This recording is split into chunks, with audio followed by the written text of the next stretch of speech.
Peace and grand rising to the sovereign, original, indigenous, natural, divine heirs. Today is the 8th day of February. It is 2026 on the ancient moon calendar, 2026 on the ancient sun calendar.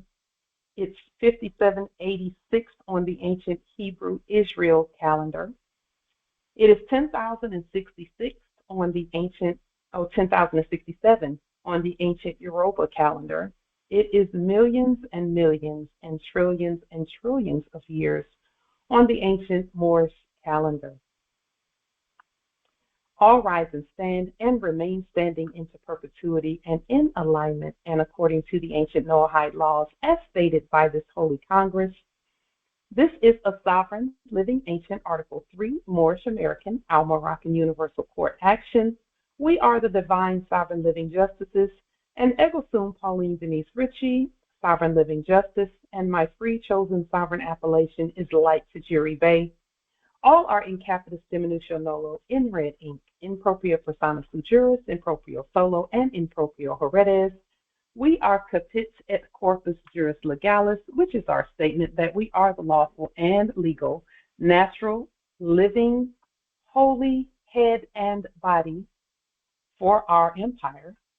We are also capit et corpus juris lex and legalis, lex being the law and legalis being the legal system that we have created, and that we are the one and only lawful and legal head and body for our empire. All Moors are the divine, original, indigenous, sovereign, ancient, Al-Moroccan, Moorish American ascendants of the great pharaohs of Kemet and of the ancient Moabites, Canaanites, Shemites, Israelites, Cushites, Hittites, and Tartarian Moors. Our full faith and trust, our allegiance, our honor, our credit, and our energy are hereby vested in ourselves, for we are the people who are the original indigenous, natural, divine, sovereign, ancient Moroccan Empire. We're the de jure Moorish National Republic federal government. We are ancient Washington District for Columbia. We're the Universal Moorish American Consulate and the Earthwide Article 3 Moorish American Consular Court. We are the law by our sovereign status, which is the original indigenous, natural, divine, sovereign, ancient Article 3 living United States District for Columbia Court. And we are the sovereign fiduciaries, original creditors, executors, divine ministers, possessors, grantors, grantors, and title trustors for all causes for action. And our system is the trustee. And with our system being the trustee, at any time, if we choose to do trustee actions, we do them by way of our system. We have those options. Islam. We are peace. We are one nation, one state, one empire, and one God. We hereby recognize ourselves and accept our sovereign divine ascension. We do possess in our custody all land, all natural resources, and all commerce. We, the true living God nation, are peace, peace, peace. We are the mother nation, and we are all eternal, ancient, original sovereign rights at this time and at all points in time, nunc pro tunc. Islam. So we know that we are ascended from the gods. We always have known that. Even genetically, we know that we have superior and supreme genetics, and that's not about race or ethnicity, because those are not real precepts. Those are precepts for persons. We know that we're ascended from the gods and from the ancient great pharaohs. We are the divine sovereigns, and our responsibility is to proclaim our divinity in our everyday lives by application. So we're applying our divinity along with our systems in our everyday lives. So we have a question for this Congress and for those who are listening. Our question is, how do we state and apply our divinity in our everyday lives so that all know that we know who we are divinely and by daily application. How do we express our divinity in our everyday lives and apply that to all that we do? How do we do that? Let us show you how it was done previous to our birthing. Let us just ask you also, as we answer this question, does anyone know who it is or what state or nation was most recently enacting having an emperor? Because we are emperors and empresses. So from ancient times, that has been our title. And someone was enacting that even in the corporate status. They had to enact being. Does anyone know the one, I'll say nation, because they were enacting emperors and empresses? Islam. Islam nobility. Islam. A long shot. Was it China? Close, but not quite. Islam empress. Rome? No, not Rome. Islam, the United States? No. Empress Unniversalle has the answers that she has placed in the chat. It's Japan. So yes, it is Japan that was enacting emperors and empresses and things of that nature. And then when you go and listen to the enactments by the U.S. and those actors, you will notice they've always stated that Japan and China owned the majority of the U.S. debt.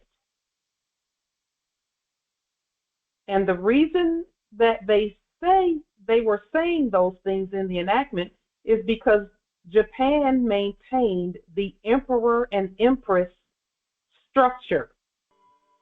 Even when others were enacting being corporations,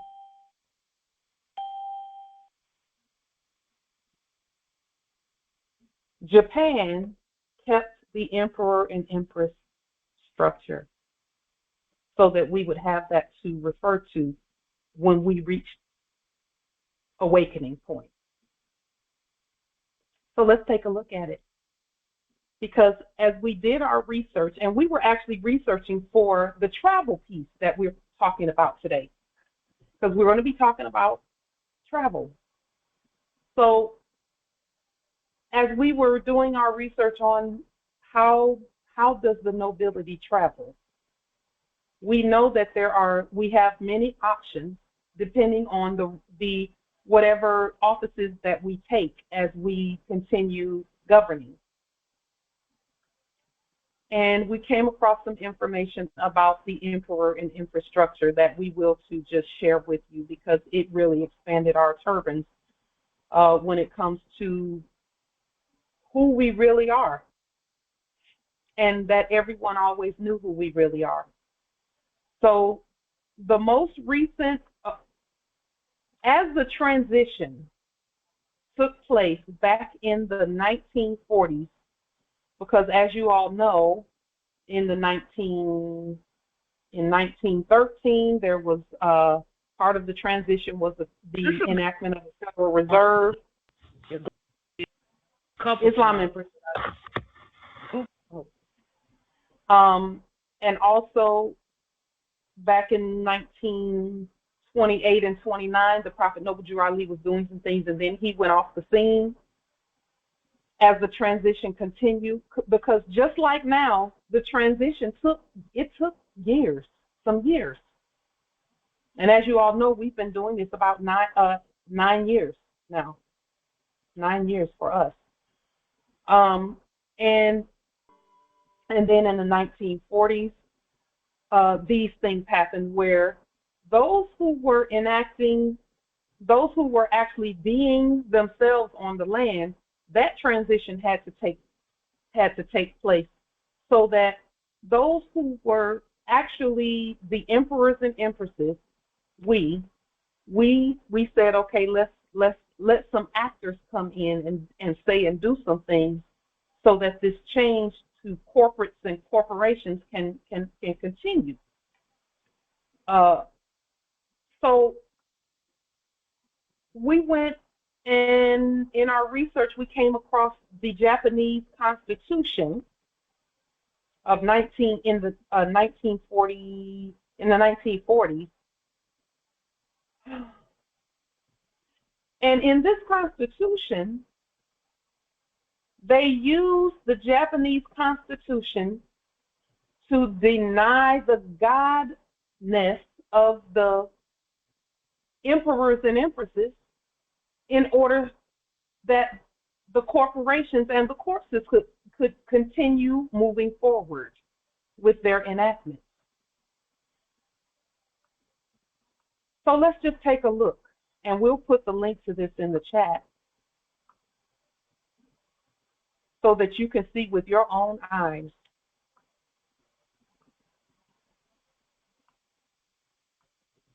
what we saw.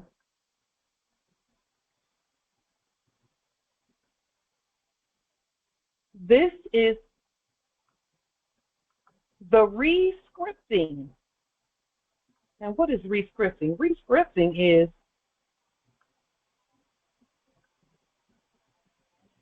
someone writing a script, rewriting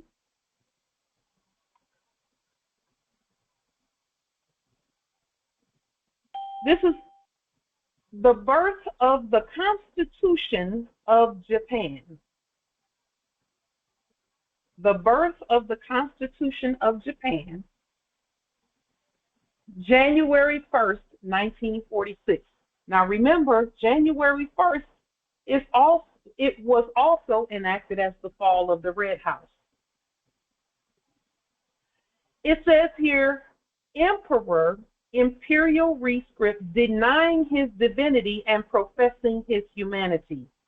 This imperial rescript was released on January 1st, 1946. In it, Emperor Hirohito declares that he is not a living God and that the concept of the emperor's divinity is not true.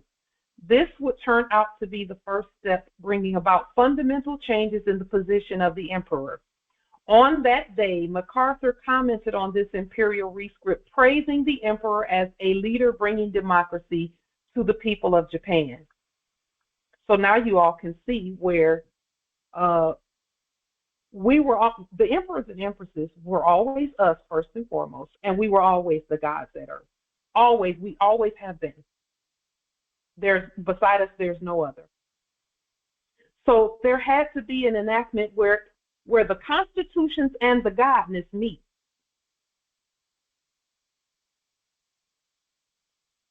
Now, what we're talking about is applying our divinity in our everyday applications. So, in applying our divinity, the answer to the first question that we asked, because the first question was, how do we state and apply our divinity in our everyday lives so that all know that we know who we are divinely and by daily application? That was the question. The answer is we write it into the Constitution. We write our divinity and our godness into the Constitution that we go by. And then we say, okay, our godness is rich, because see, it's already mentioned in the Declaration for Independence. The Declaration for Independence it talks about nature and nature's God. We are nature's God. Okay. So the beginning of the Declaration for Independence, and that whole document was about appealing to us for independence, not from us, but for themselves, the subjects, for themselves. And they talk about how they're appealing to the judge of the world. Well, that's all. That's us. We've always been the judges and justices of the world. So, Islam in the chat, they said England no longer has a constitution. They have the Magna Carta and Bill of Rights. And the Magna Carta and Bill of Rights are actually considered a constitution. We know that that the Constitution here that we write here on the mainland at America is applicable to England. It is applicable there as well as Wales and Ireland. Ireland, Wales, and England were a unit. Okay. And so what the Constitution that we write here is an earth-wide document. We've already written it. It's already on the public record. So what we did, the ancestors inspired us to take a moment and restate the Constitution for the United States, for America.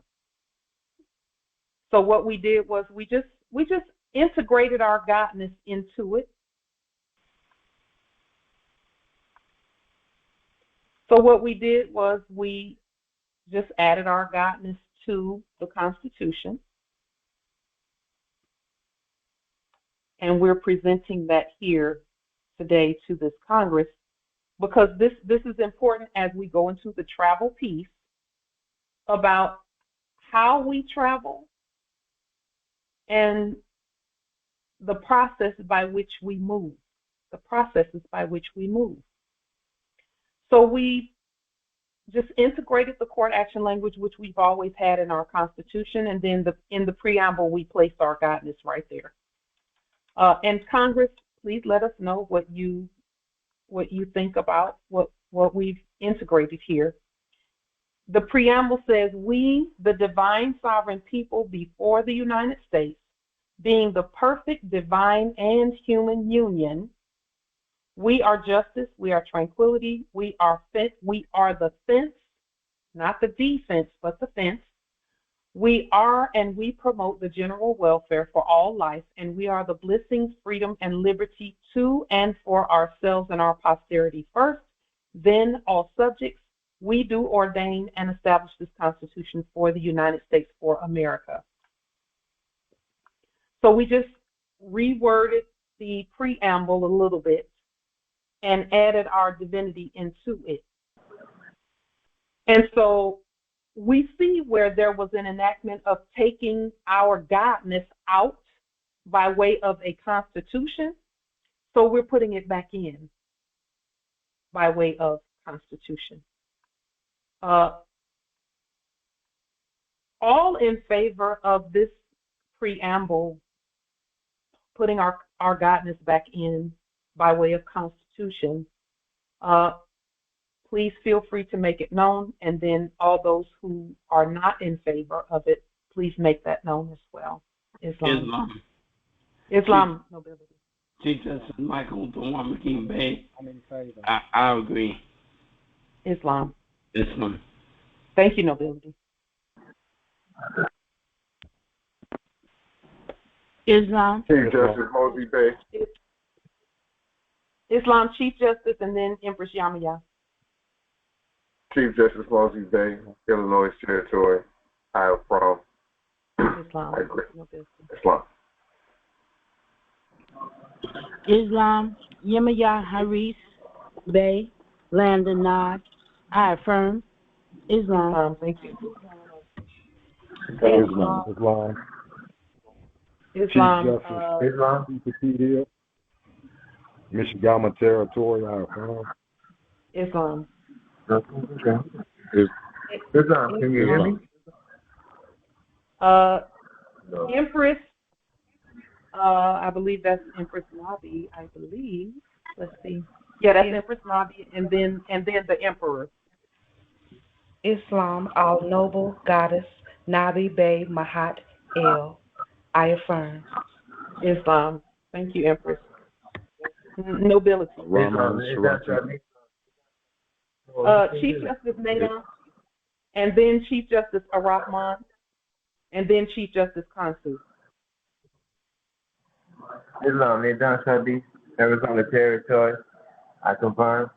I agree. Islam. I yield. Islam. Thank you, nobility. Chief Justice Rahman.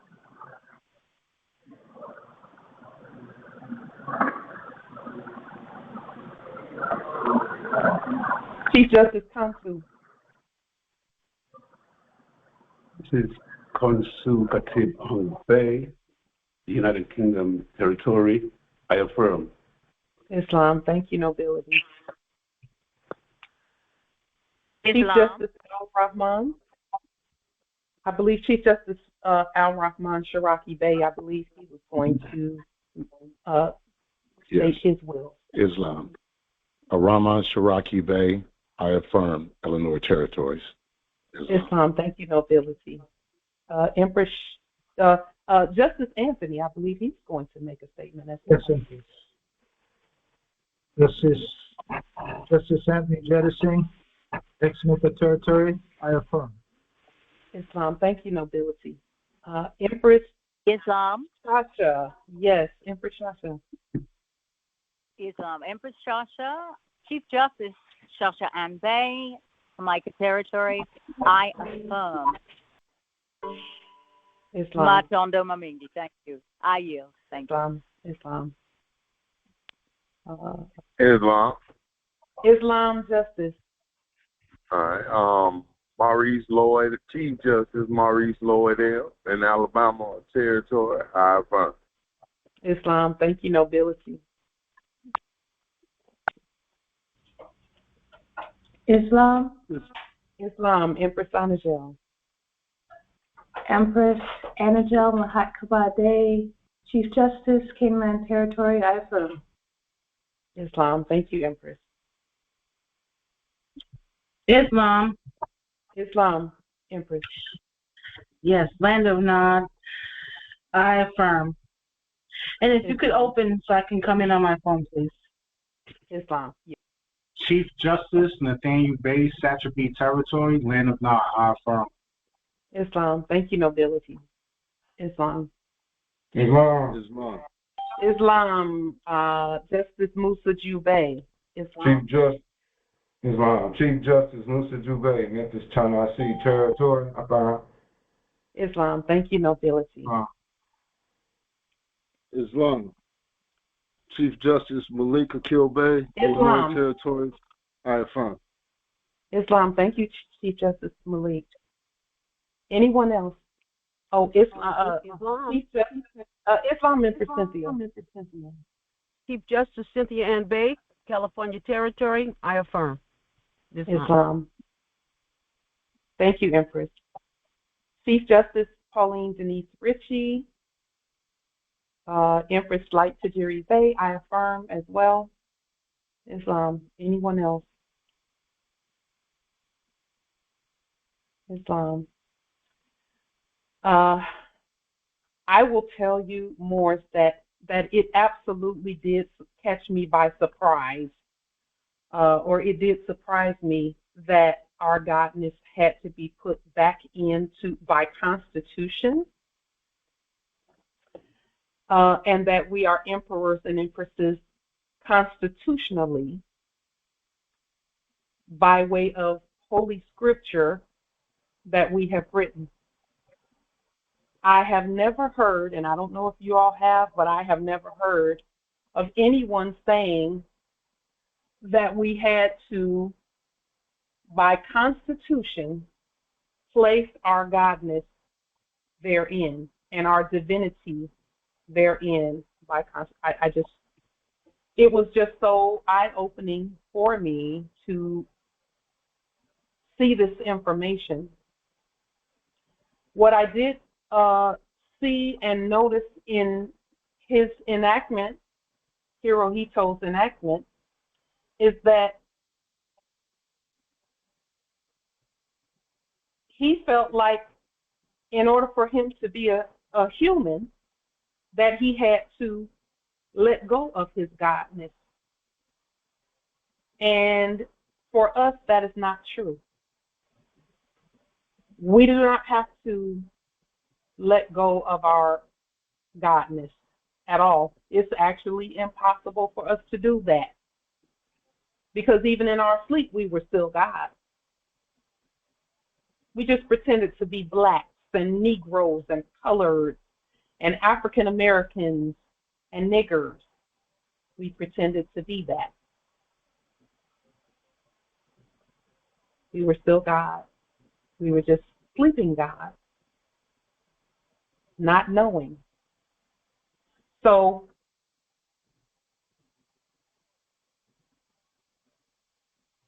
by the joining of our humanity and our godness within us, by those two being publicly acknowledged, it means that our ability to do things and the authority that we have to do things come together. Our authority is the lawful piece. Our nationality gives, and our bloodline and birthright and inheritance gives us the authority to do things. We've always had the authority. It was the ability that we in the enactment we did not have. Ability is legal, authority is lawful. We had to bring the two together. Guess what?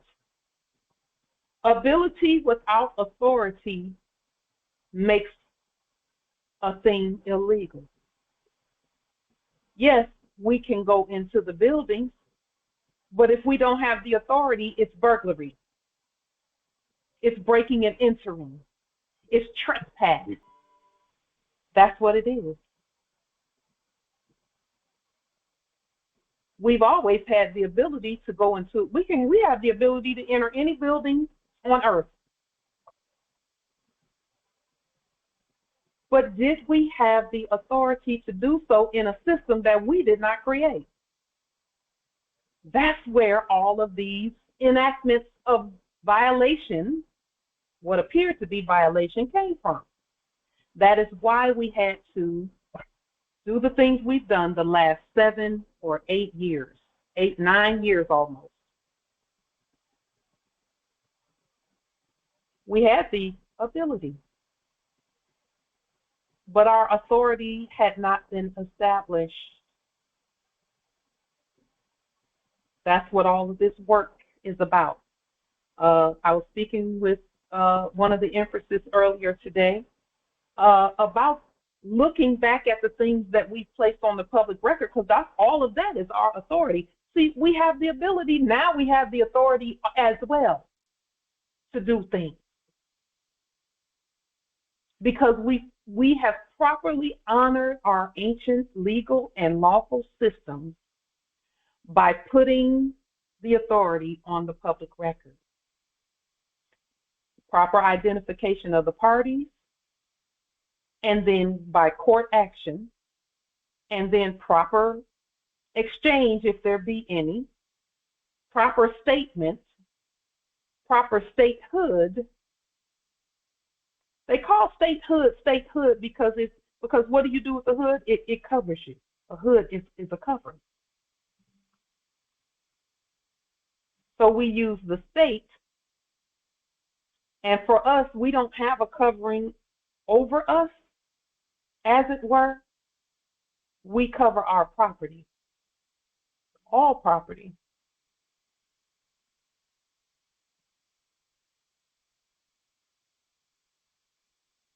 So that is the purpose of this vote that we've taken today, and putting our godness and our divinity and our humanity together, putting it all together, so that at any particular time, we are the all, and nothing is missing. And we know that nothing is missing because everyone else knew that. But by us placing this on the public record and saying, hey, we know who we are God. Yes, we created all of this. Everything and everyone, we created all. And we have authority and dominion over all, and therein is the knowledge. The knowledge, the ability, and the authority. Authority and consent without the ability to do something means that the attempted action is unlawful. So what does that look like?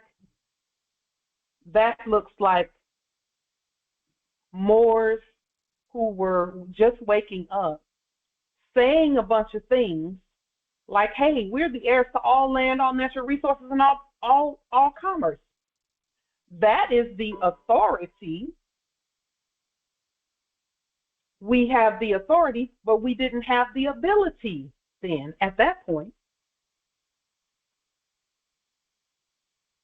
So you see, the authority is the lawful statements. That's true. We are the Moors, we are the law, we are the government, we have all of that.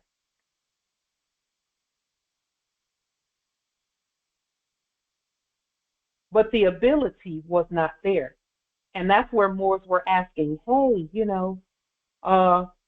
when are we going to get the military to start kicking in doors and doing things? We never had to do that. Because our authority and our ability come together in our word. So with that being stated, Islam Empress. Now. As you were talking, I looked up John 10:34. John 10:34 says it all. So the claim to the sons of God. So it says it all in the Quran and also in the basic instructions before leaving Earth, or the Biblios, 82:6, and also John 10:34. Those are the laws that support the claim or the Constitution, or I say the covenant that we have. Yes, indeed. Thank you for that, Empress Nabi. So please, you all grab what Empress Nabi has placed in the chat. So with that being stated, we placed our authority by way of the Constitution, but I will to just have you look at MacArthur, the actor MacArthur's response to Hirohito denying his godness, because in reality he wasn't a god, we are. But what it says here,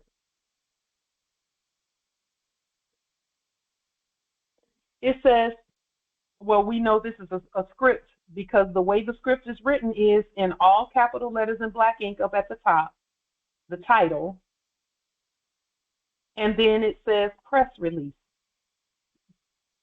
General MacArthur, or Jen MacArthur, sees liberalism in imperial rescript. General Jen Douglas MacArthur, I can't call him a general because that's not who that is, today issued the following statement concerning the Emperor's New Year's rescript. The Emperor's New Year's statement pleases me very much. By it, he undertakes a leading part in the democratization of his people. He squarely takes his stand for the future along liberal lines. His action reflects is supposed to be irresistible influence of a sound idea. A sound idea cannot be stopped.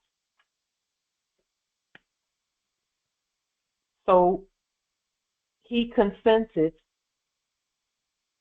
to deny or claim a status that was not his status. He consented to claim a status that wasn't his, and that pleased the actors. Yes, the word undertakes means that he went under their authority, quote unquote. Was it by military force? You know what? They can't do anything by military force, or this statement would not have had to be made. See, nothing can be done without our consent. We have to agree to it first, because it's only after we agree to it that the military force can come. It can't come if we don't agree to it. If we don't accept court's identity, then doors cannot be kicked in.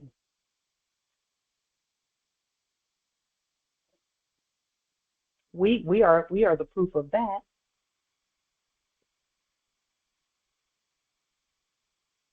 We do not accept court's identities.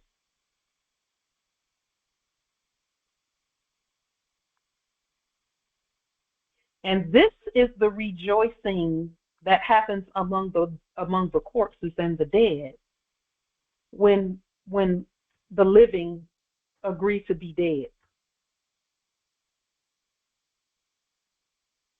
They automatically say, okay, underneath the dead you go. That's what 6 feet is all about. During the COVID enactment, the 6 feet apart was they were saying each one must have a grave if they accept this. That's why we didn't accept any of that, because no one has authority over our bodies but us. Yes, she said fresh blood. Yeah. 6 feet, that's what that was all about. Is that if you agree to that, you might as well be 6 feet under. If you agree to it. And we said no. So let us, we will to share this information with the Congress, make this change really quickly, because it is important that that our godness be on full display, because we're not going to deny that in order to gain anything or be someone that we're not. But I will say this. I'll say this more, is that when we first denied, what did we do? We terminated all corporate contracts. When we first terminated all corporate contracts, and we began to be ourselves on our own land, I'll tell you this, because you need not go into this, for the new Moors, you need not go into this without knowing this. When we first declared our godness, and that we are the gods at earth, and that we are the heirs to all land, all natural resources, and all commerce, what the system did, the legal system, quote unquote, did, was start removing things. Remove the driver's license, remove the fake this and fake that. It just started removing things. Our automobile, it stopped working, so that we wouldn't just get in it and go on down the street and do all of that, because it had to be restated. So a series of things, legal things, happened, including the test of POW and jail demonstrations, where we had to continue to state that we're the living by court action. That's how we got out of that. And so all the things from the legal system moved away. And we were lawful, stating who we are. Our word was being honored lawfully. But then we had to say, okay, well, how do we get this legal system to do what it's supposed to do? How do we do that? So then we began creating legal instruments, stating things legally, but putting the lawful with it, establishing a legal identity to go with our lawful identity, so that our lawful identity could use the legal identity to access things that are legal. And so just know that there are stages and phases that happen in this process. Now, the lawful and the legal are going together, and we're seeing the results of that, except that it's elevating us up to the status of emperors and empresses in the way that we move about and the way that we do things. We can access the legal system at will because we created it, but it's now the system is saying, because of who you are, you must travel up here. You got to eat the best food. You have to travel the best way that you travel. You have to move as the head and not the tail. So now we're having to put that on the record of this is how we're going to move. This is how we're going to do things. And that brings us to our topic for today, which is the travel and how we travel and how we move and things of that nature. So we will to bring everything all the way full circle so that we could make our topic today clear. But we needed to know first that even in the things that we do in this dimension, we're still the gods at earth. Yes, we're the emperors and empresses. And America is restored in terms of our ability to be who we really are. Because see, when we were brought up to think that there was no royal family, quote unquote, at America. America didn't have a noble lineage and those who lead because of their bloodline. We were brought up to believe that until we realized it was us. And that royalty is beneath nobility, even. That's another something that was in our research here that we found. That nobility is above, that the status of emperors and empresses is above kings and queens.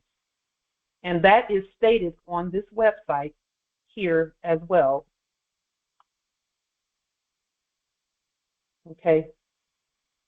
So as we did our study, now we say, okay, we know who we are.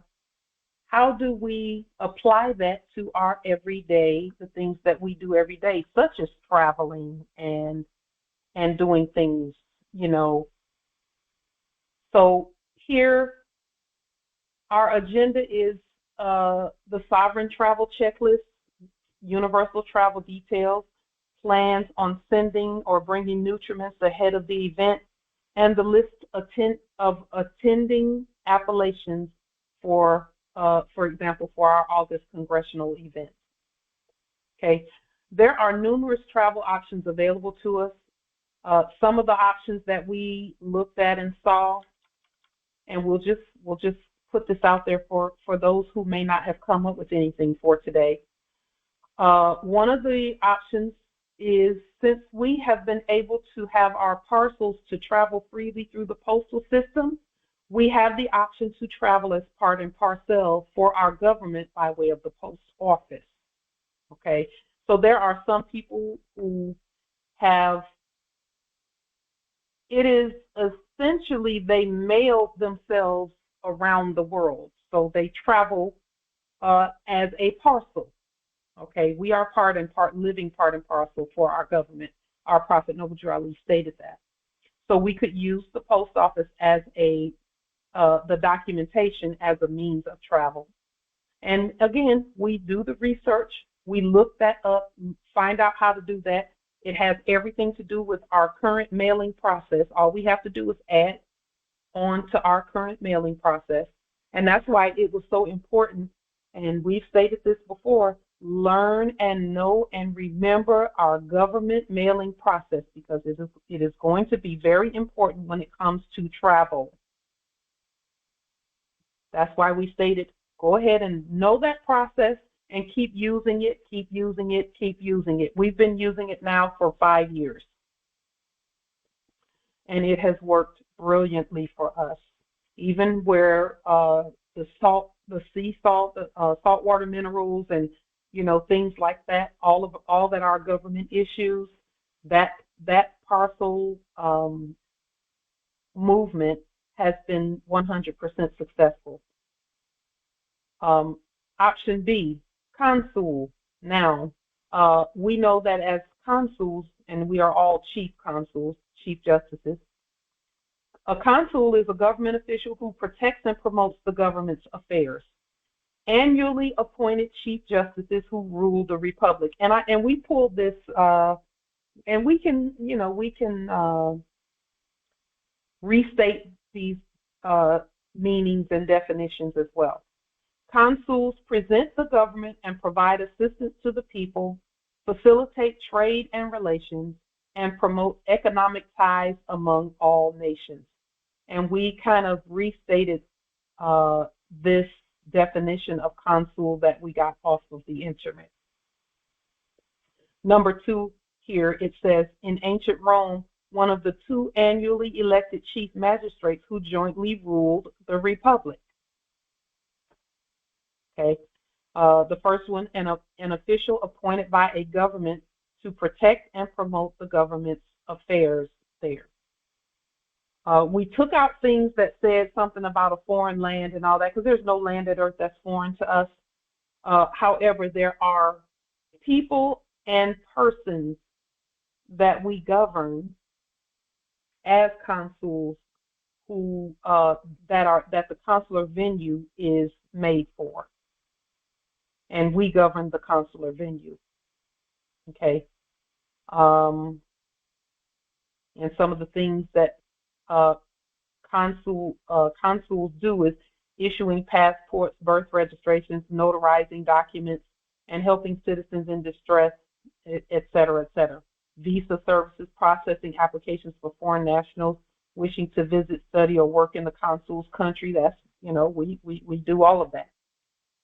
Developing relationships with host country officials, analyzing local economic and political trends, and facilitating trade and cultural exchanges, safeguarding the property and interests of the home country and citizens in the foreign nation. And then it says combating crime, human trafficking, fraud, and transnational crime. We've done all of this. We've put the processes in place for each and every part of this. We've already done the work for our lands. Please refer to the 40 documents and look back at all of the congressional videos that we placed at Light Tajiri Bay channel, Islam. Option C, and again, we have multiple options depending on which office we are presenting. There's also congressional travel. And I'll go ahead and put this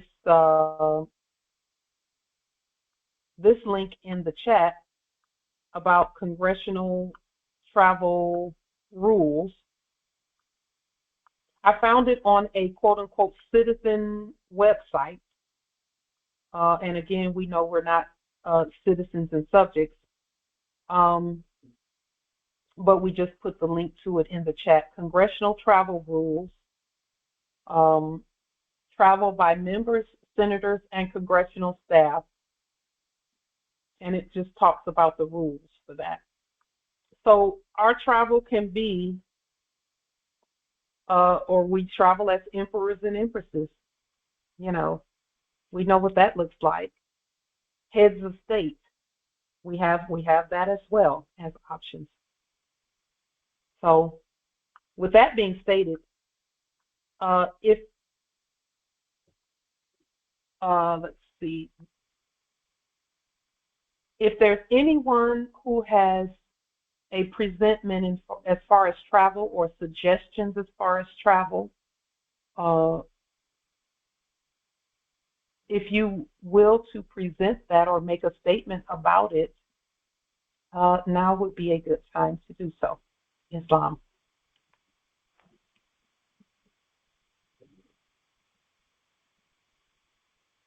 Islam Empress. Islam nobility. I have a question regarding the documents that we will be using to travel coming up in our meeting. He was looking, I also had a conversation with the Moors here in Jamaica. There's quite a few, not a lot. However, we were trying to decide if which document would be the most appropriate one. Should it be the travel card, or we should use a Moroccan Moorish National Republic Moorish federal government passport? I said that I will mention it to you during Congress, and we could decide which one would be more appropriate. So let's just take a look as a response to that. Let's just take a look at Article 1508, which is also in alignment with 18 United States Code 1028 to answer that question. Okay. Article 1508 specifically mentioned identification documents. It says here, Section 1028 of Title 18 designates 3 special non-federal identification documents and gives them preferred treatment. Preferred, this is not about laws and things like this, is about preference. These 3 documents, and this is the sentence that we're interested in because we're not really even interested in the document. These 3 documents, in the absence of a national identity card, are the prime means by which an individual establishes his identity in the United States. Okay? So any other documents in the absence of a national identity card, the answer to your question is what, Justice Anthony? I'm still trying to look at this thing correctly. Okay, so you asked about whether a national ID card or a Moorish passport. No, the travel card. The travel card. Right. So our answer to that is this. Your national identity card, your national identity card, and your travel card together is the answer to the question. Okay. Okay. Although your national, no. The personal identification card. Okay, what is the purpose of a passport? That's the question. What's the purpose of a passport? Justice Anthony. Oh, a question from Islam. As far as I know, is to pass borders, to be admitted into a country. Based on what? On immigration status. And immigration status is based on what? Not sure, Empress. Maybe you could answer that one for me. Identity. Okay. Right? Indeed, it is. Good. Everything is based on identity. That's our point. That's the point we're making out of everything that we say and do. Everything is about who are you? Yes, that is true. So again, we'll go right back to what's on the screen, the national identity card is the prime means by which identity is established in the United States, right? We're not individuals, though. We're the government. So national identity card is even more important in that respect. Now, you can have a travel card and you can have a passport that you create if that's what you will to have. Or a passport from anywhere, really. You can. Me personally, and this is me, and this is me nationally also, not just personally, but nationally. No, I'm not going to get a passport that I have to pass them some fiat for. I'm not doing that. I'm not going to do that. Now, if they want to give me one, if the system issues me one, and I don't have to use fiat to get it, I'll take that.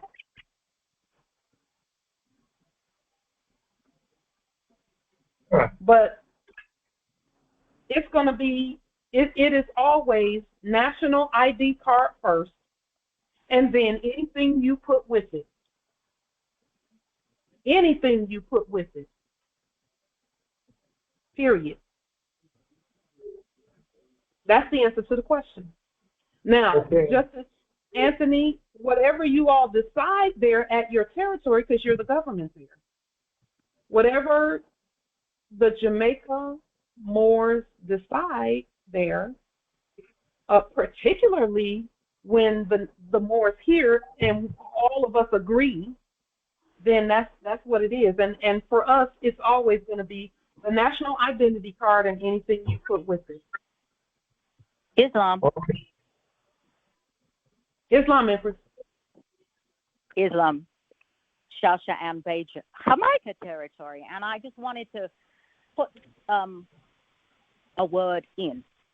I think what you stated earlier, what you read, in the absence of a national identification card, the other things might be required, but not for us because we have a national identification card. I have actually stated to Noble Anthony that as far as I was concerned, I did not require a passport. A passport was unnecessary, and that there was a travel, if he wanted to do some research on the travel card, the Moorish American travel card, if he wanted to, that's an option, but our national identification card supersedes everything. And the reason why there wasn't one before is because nobody else could create one. Nobody else could. And so that piece, I just wanted to make clear that as far as I'm concerned, at Jamaica territory, the national identification card and a travel card, if one wants to create one, or your driver's license is enough. That was my input there. I also did a little study on head of state travel, in the enactment. Yes. Passports are not even required, simply because even in the enactment, they're not stamped, they're not looked at, they don't go through immigration and all of those things which are irrelevant and not applicable for us. So I'm just putting my input as far as that is concerned. I did have a look at a document was shared with me, a copy of a passport that was made or created by a Moor in the enactment, but I looked at it for curiosity because I don't will to have to deal with any of that myself, but and I saw some things in there that were really not applicable or appropriate for Moors, but that was my opinion, and also looking at it from a lawful and legal perspective. So that's my input. I just wanted to interject based on the fact that I'm at Jamaica territory, and I had a conversation with Noble Anthony, and that the national identification card, from my perspective, was enough. And if one wants to create the travel card, so be it. But we have the driver's license. We have, documents already created. So I yield at this point. Islam, and also speaking of some of the things that you mentioned, when I first nationalized I would have gotten whatever someone told me to get, and they told me to get a travel card and things like that, and I ended up using fiat to get a travel card. So I don't use that travel card anymore. I don't use it. If I don't use it. Same thing with my very first national ID card. I have it, but I don't use it because I had to use fiat to get it. Then I created my own of all of that. I created my own everything. And that's what we use. Even with the thing that was called a moorishe passport, they were demanding quite a bit of fiat for that. And so we decided, no, we're not going to get that either. We'll just let the Spirit lead us on how to travel. And so now we're back to, after all that we waited and just let the Spirit speak to us. We created and let the Spirit speak to us there too. We're back to the national ID card. Did you know that even according to this, the national ID card is the only card that can be in both jurisdictions at the same time? That's what this is really saying, is that if you have a national ID card, you can, that will assist the system in identifying you. But ultimately, it's our word in the first place that identifies us. Islam, Empress. Angela, Mahakbade, Canaan territory. My thoughts on it is that we are the word. So a national identification card and a court action is our entry at all ports. Islam. Islam, could you please open back for Empress Sasha? Yes, Islam. And could you please, the first section of the law that you first put on the screen, could I see that again, Empress? I would like to screenshot it so I could research it some more. Sure. Now, no, not this one, the one before it. Okay. Islam. Which one was that, Justice Anthony? The first one that you pull up on the screen with a section. Maybe it was this one. No, it wasn't that one. Islam, Empress Light, I'm in if you want to lock it up again. Okay, sure. Thank you, Empress. Justice Anthony, I think it might have been this one about the birth of the Constitution of Japan. Where no, it was in regards to the question when I first asked you about the travel document or the passport. Oh, yes, that's this right here, 1508, Article 1508. That.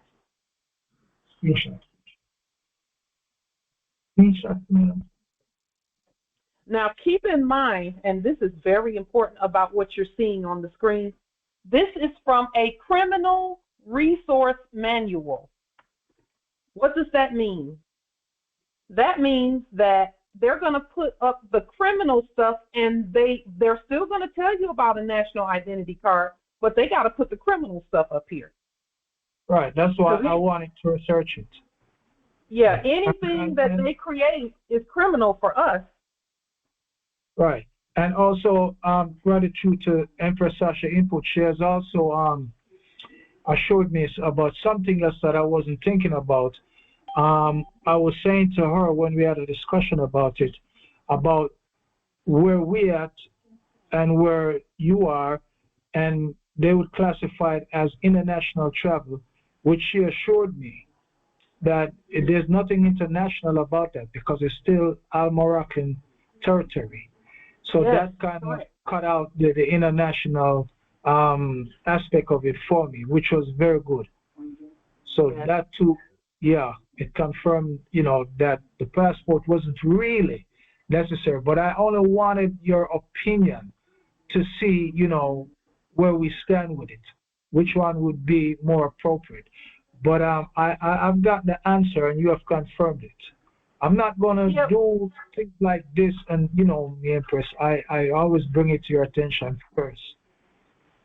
Well, Justice Anthony, we don't even offer our opinion. We just give the law about it. We don't even, because our opinion is not really, that's not really a thing. Our opinion doesn't really matter as much as the law does. So we just give the law about it. Another aspect is I recognize that we should also notify them ahead of time by affidavit that we are about to travel this day and time, this place. That is the way emperors and empresses do. We don't ever just show up somewhere. We announce our arrival beforehand. Right. I remember you emphasized that a few times, so that too is added. Already added that too. Ready? Islam. It's a firm Empress. Thank you, nobility. Islam. Indeed. Enough love and respect, Empress. Yes, Islam. We are. There are some that we were speaking with beforehand that were talking about chartering flights and things of that nature. As we look into what our ancestors did, there's something that we see in the information that talks about the railroads, because the railroads are on the land.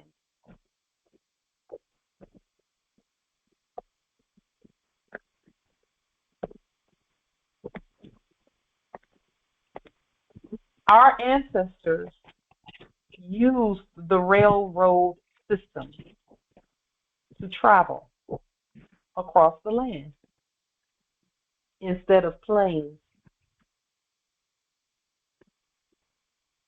We know also that we listened to a hint that was given to us by the subject, Warren Buffett, who talked about how there's going to be a revival of the railroad. And then as we were doing the demonstration of the Al-Moroccan American Exchange, and we looked at all of the old companies that were listed in the late 1800s that were capitalized, we noticed that those companies, that there were no airlines listed there. There were only railroads listed. So we know that when we speak to the railroad companies about us getting from wherever because there are railways that travel from wherever you are to here and back. And the light rail here, they call it light rail here. The light rail here comes almost to my front door. It comes right to the middle of Federal Way, from the airport or from the train tracks all the way to here. So it's about maybe a mile and a half from my front door. So we know there's something there with the railroads and our ancient authority to move about and to travel. So we would ask that you all look at that also.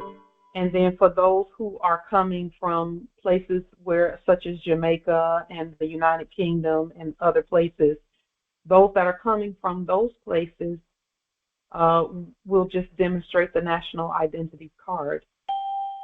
We accept and affirm them here on the land, so that it is established. We would also ask that each and every one of us, please, please, please, and we've stated this many times before, but it became even clearer today, how important it is for each and every one of us to look back at all the documents that you placed on the public record and go back and read what your powerful words that you placed on the public record, so that you will know that it's already done. Your movement is already protected, and all of that. Nothing new is required. Just do what you've been doing. Look back at those and pull from that and create your ability to travel. We did the travel demonstration already and travel from here to Atlanta and back. Illinois, beautiful, peaceful trip. Chief Justice C. says he used to travel by train back and forth to Illinois. Beautiful, peaceful trips. There's something about that. Our ancestors used the train to move natural resources. And even today, trains still move natural resources from coast to coast. And because we are natural resources and part and parcel, we're parcels too, back and forth. Islam Empress. Islam Empress. I recall as a young heir when they removed some of the tracks in Texas, and now they're actually putting back a lot of those train tracks. I actually saw 3 railway lines yesterday, and there were one in the middle. There was no train there, but there were 2 on the side going opposite ways. So they have put in more train tracks now. Yeah. Light rail here just activated about 2 weeks ago. They put all new stuff in above the city line, right into downtown, which is about 1.5 miles from here, and it goes all the way up north. And at some point, they are going to have that reconnected with British Columbia, Canaan land, and all of that. So, Islam, they're doing the same here. I think it's been in the plan since 2004 to put the light rail that connects to that light rail from here. Yes, indeed, yes. So even right now, by train, I could travel from here to the East Coast and back. I myself am going to have to look into that because I do have some travel planned.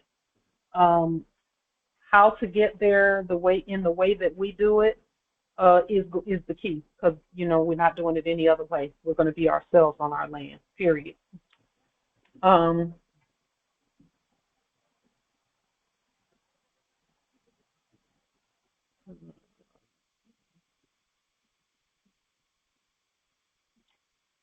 Are there any other questions or comments about the travel piece? We have many options on how to get back and forth. It says here foreigners must have passports, nationals must have a national identification card. Now, let me state this, because it came to me as I was again looking at the study of travel. Our national identification cards are also 1099-K cards. What does that mean? That means that the card itself is a payment mechanism. It's the same as an unlimited platinum or titanium card. Our national ID cards are also 1099-K cards.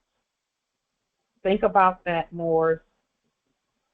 That when we show that card, it's supposed to automatically be prepaid and billed, prepaid to the government. And I wouldn't say charge card nobility, maybe an in-charge card. That means that whoever has the card is in charge. But not a charge card, a creditor card.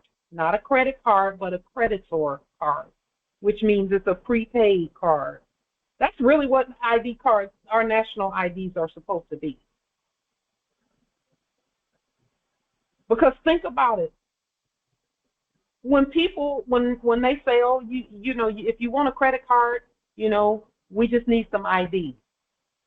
And the first thing they ask for is Social Security number, quote unquote, and driver license, quote unquote, as identification for a credit card, a charge card. They're taking the long way around. And so for us, our national identification cards are have 1099K actions built into it. We shouldn't ever be pulling out notes when we got a national ID card with us. Never. Islam. Empress Shasha and then Empress Nabi. Yes. So as I'm listening to you, I'm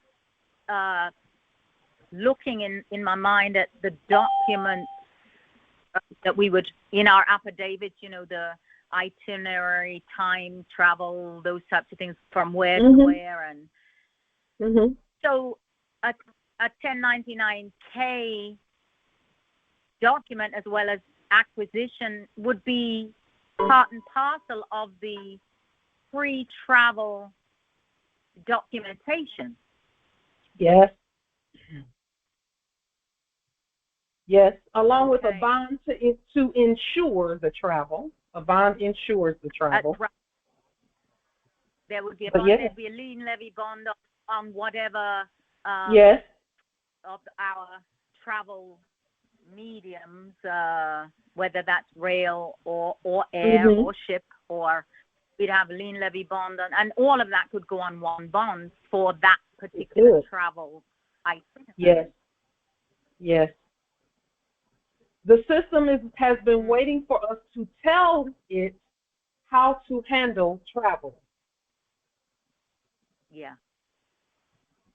Empress Minerva says that Kim Jong-un only travels by railroad. She put something in the chat that says why North Korea's Kim prefers his slow-moving train for trips. What's inside? He prefers his slow-moving green armored train, he calls it the Sun, because it is far safer than the country's aging planes. It doubles as a secure office on wheels and continues a family tradition from his grandfather's time. It even has space to carry his luxury limousines. Sounds like a winner to me. Does it not? Yeah, you know, Islam, like they had a robust train system, railway system here. Yes. And it you know, it was shut down. I mean, it was island. It was a beautiful way of traveling. I know in the enactment in the last 10, 15 years, they've been attempting to get it up and running. In fact, I do believe within the last 5 years, and maybe Noble Anthony can assist here, they had parts of it running and had for school children, or parts of in Kingston, they had parts of the line running. But rail travel was considered to be the way to go. Remember the Orient Express, all those different, these were very hard of moving. So I don't know if Noble Anthony is still on here, but they had a fabulous, back in the day, railway system. And each one of the stops was a center for trade, as well as travel. In fact, they've had, and it's interesting, as I'm speaking now, they had a few train crashes, not to bring anything negative, but I in my mind, I'm seeing where that was connected to the enactment and to pull certain things away from the people. But anyway, I yield. Islam. Yeah, we could hear you very well, Empress Shasha. Thank you so much. I heard every word you said. Wonderful. Islam. There are certain characteristics that we will be programming into our national identification cards that make it so that that card is access, is full access. So we will be, redoing. We'll be updating the national identification card and installing access with it. Islam, Empress. I was just actually going to make a statement regarding that. One of my heirs washed and dried a card of mine, and I was not able to utilize the slide or the chip. So what happened was I asked them, can I manually enter in the number? She said yes. And I didn't know that those little black, slide, chip in things, would let you personally, individually, the nation can enter in your own card number. Yes. She says they don't like to let us do this, but I'm going to do this because I see what's going on. So that happened last week. Were you there somewhere in person? Were you doing something? What were you doing? Grocery shopping, HEB. Yeah. Yeah. And they let you put into the keypad the one that you would normally just swipe the card and put the code in. They actually had, yes. You could even do that with checks. Did you know that, Empress? I didn't know that about checks, but yes, it was one of those ones that you either tap or swipe or insert. So you can actually put your card number into those and write everything right.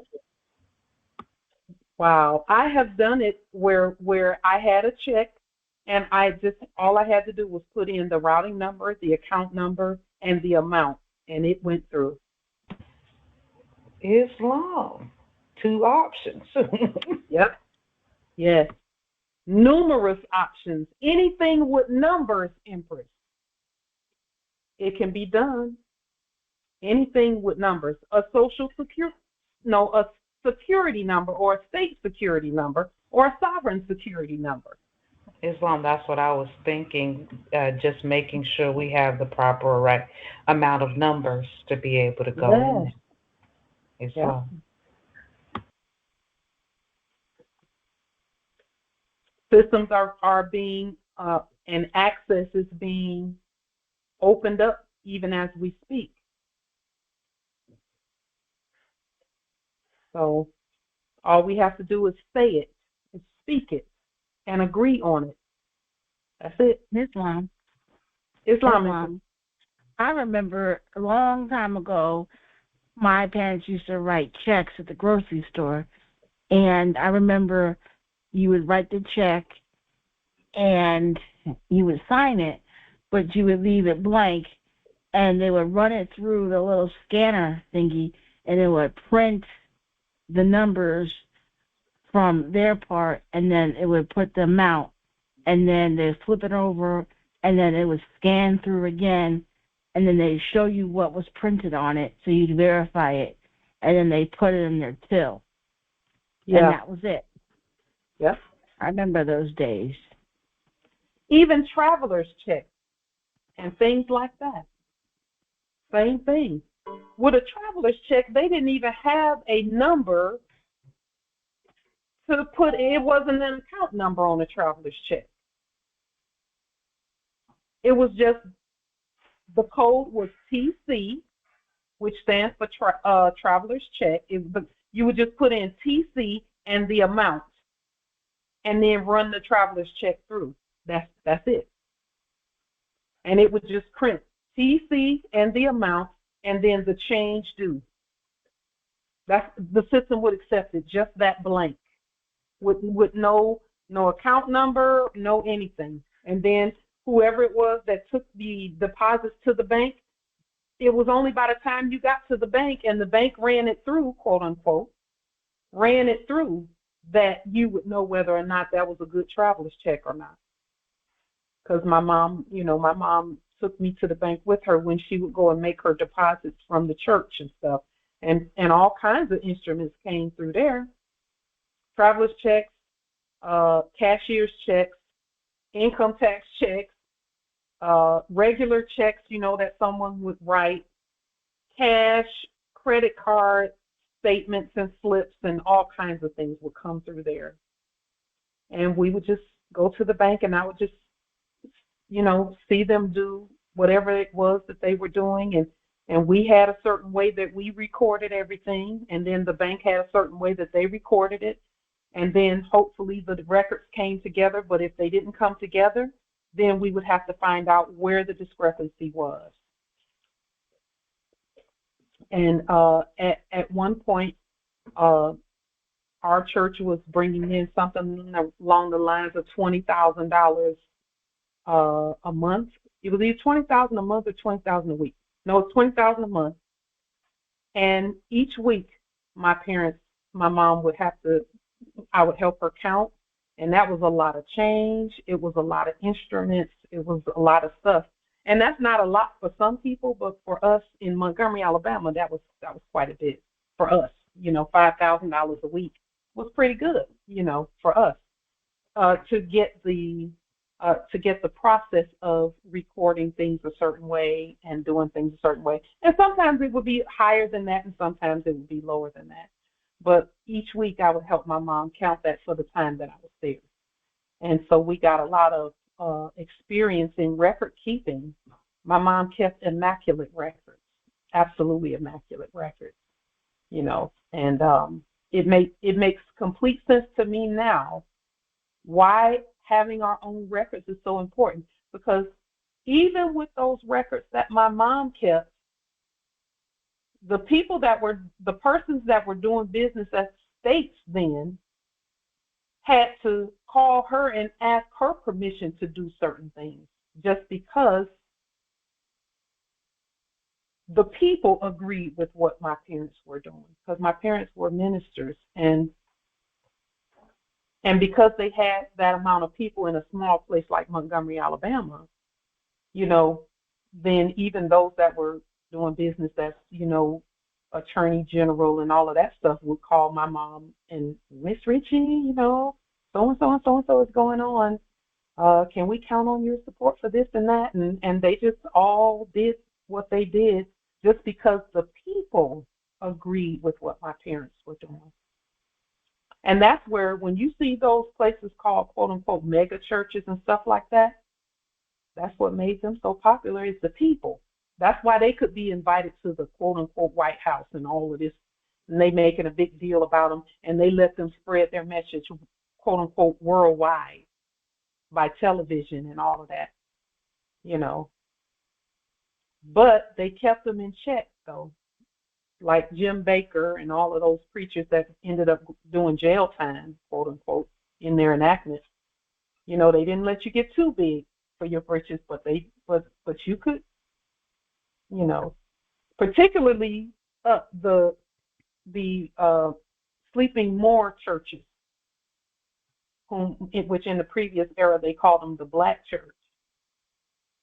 They wouldn't, those that were enacting as being states and stuff wouldn't move too heavy on them, because they had the sovereigns, the people, the real ones.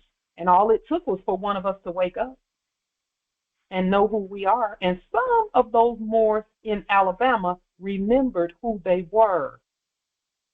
This I found out by way of connection with some of those previously in politics in Montgomery who talked about, they told me specifically about a specific preacher who told them to sign everything in all lowercase letters. And this she told me like 3 or 4 or 5 years ago when we first started talking about in Capitalist Nationalle.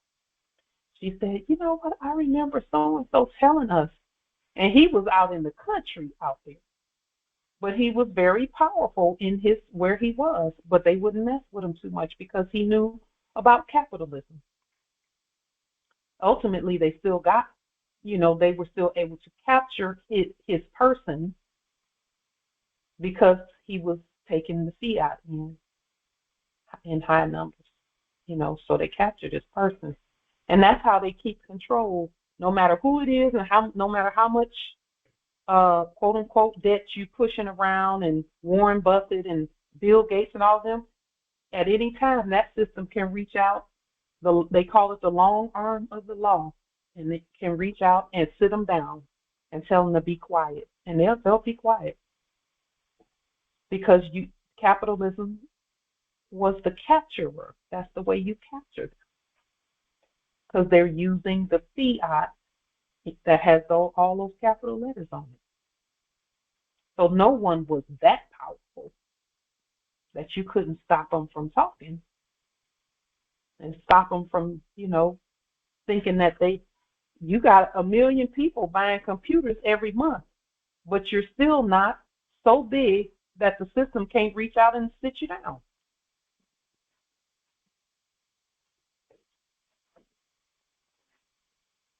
So, speaking of fiat, the beauty of what we're doing right now is that this Congress and those that hear what we're saying never have to feel the burden and the pressure of having a price tag, a debt price tag attached to this information. Y'all don't have to worry about at the end of Congress, we're going to ask everybody to pull a $100 donation out in fiat. You don't have to worry about that ever. Because to me, that is a psychological gate that yes, Empress Minerva said, pass the plate. Yes. Do you know what a relief it is that I don't have to ask for that? That I don't have to say, okay, we got to keep this work going. So I need everybody that, hand a donation of, whatever. I'm so relieved I never have to do that. And I've been relieved about that from day one. I'm so grateful that I don't have to do that. I never will to do that because I'm listening to those that are still enacting that part. I'm listening to them, and they're getting more demanding, and I would say conniving, but it's not conniving if the people are agreeing. The people that are in there now are in there by will. They will to be there. Because there's too much information out there for you not to know that there is another way. That there's a different way to do things.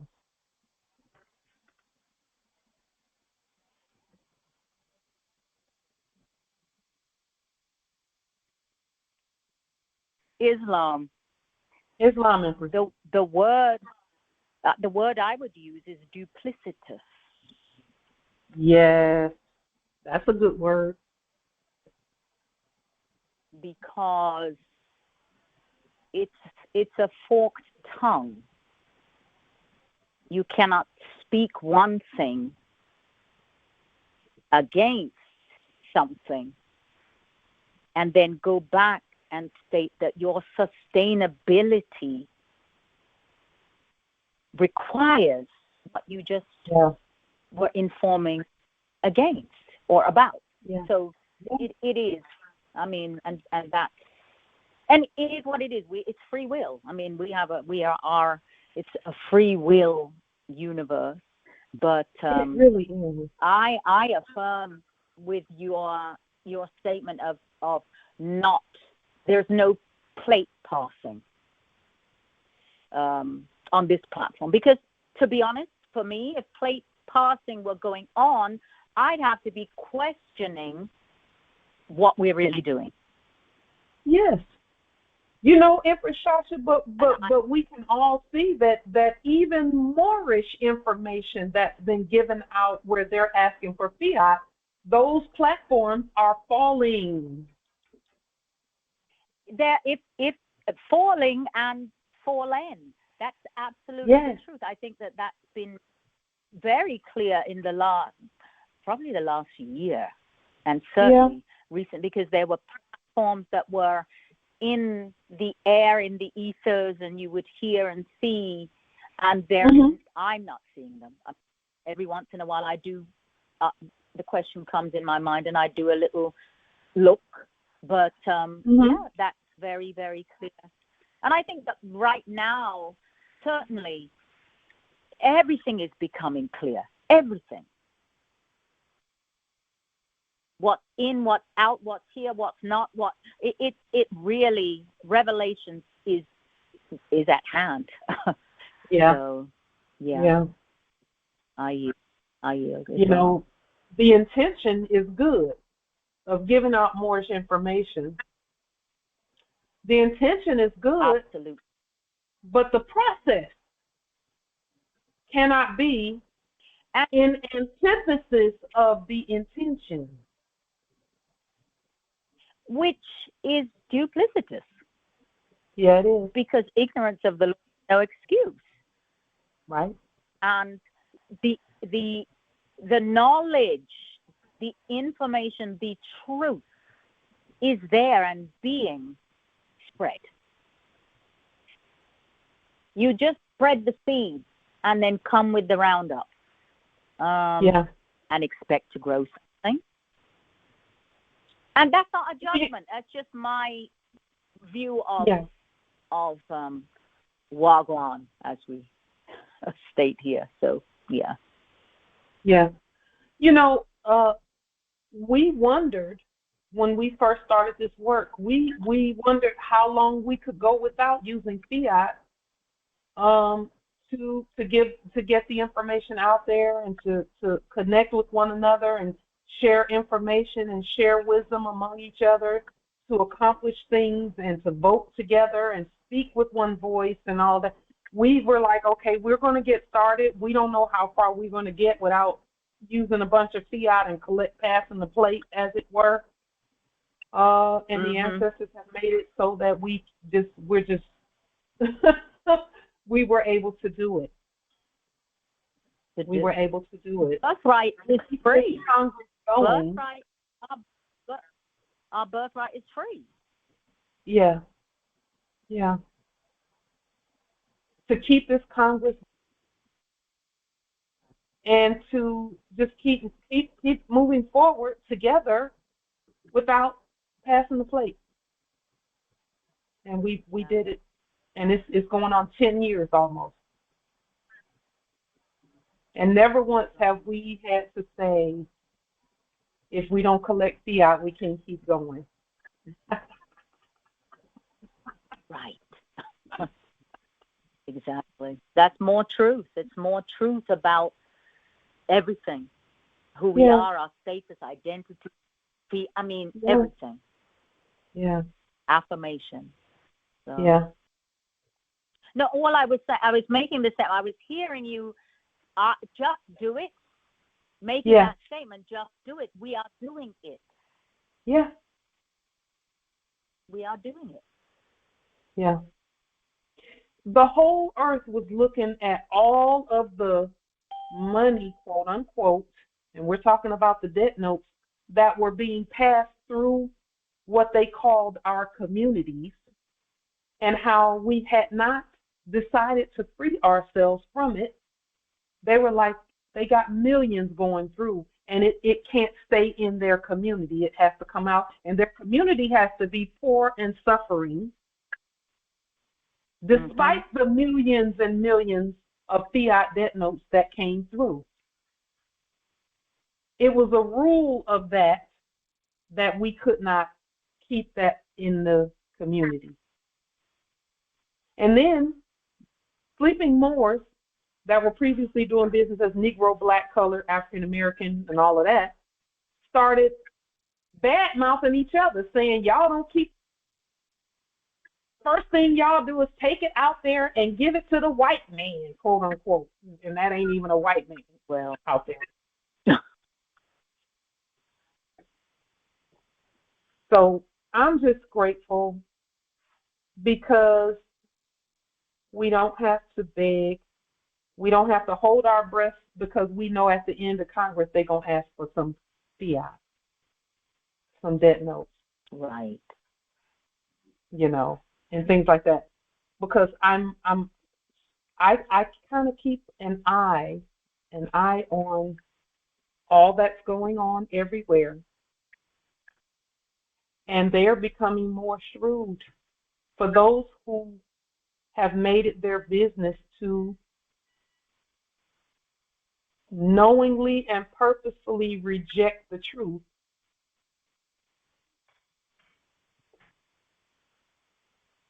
in those places, the spell is getting some type of way. Islam Empress, really quickly, yeah. And so again, so our nationality card works with our court action because we're the word. Islam. And all we have to do is say what the card says. Right, because that is entry to all ports. Yes. The card, I've done a demonstration with the card. I mentioned the card, well, I stated the card, but again, it was my court action that was what confirmed it. It was the authority, right? And so that's the truth of it. So, yes. When I traveled on the instrument that we designed here, and the ancestors let everything go smoothly, coming and going, I knew then that it wasn't really even about the instrument. It was about my willingness to be myself. And the ancestors just protected us. I'm telling you, they protected us. They made everything smooth, coming and going. Because we willed to do it the right way. I would imagine the ones who are taking in those instruments are receiving a so-called tax bill at the end of the year because they are using an instrument of another entity who calls himself an entity of service.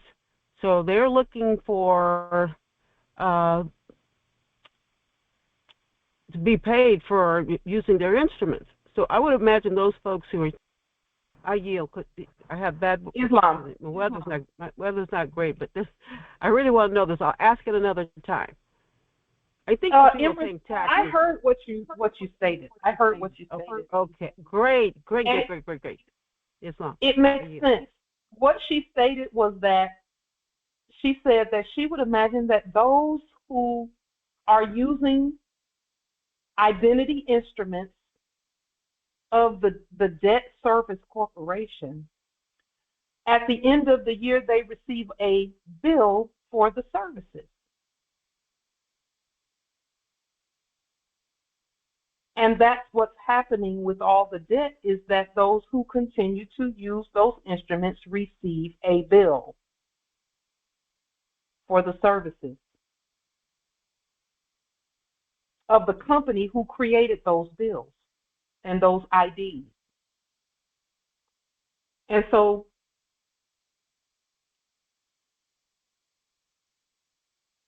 the service corporation is finished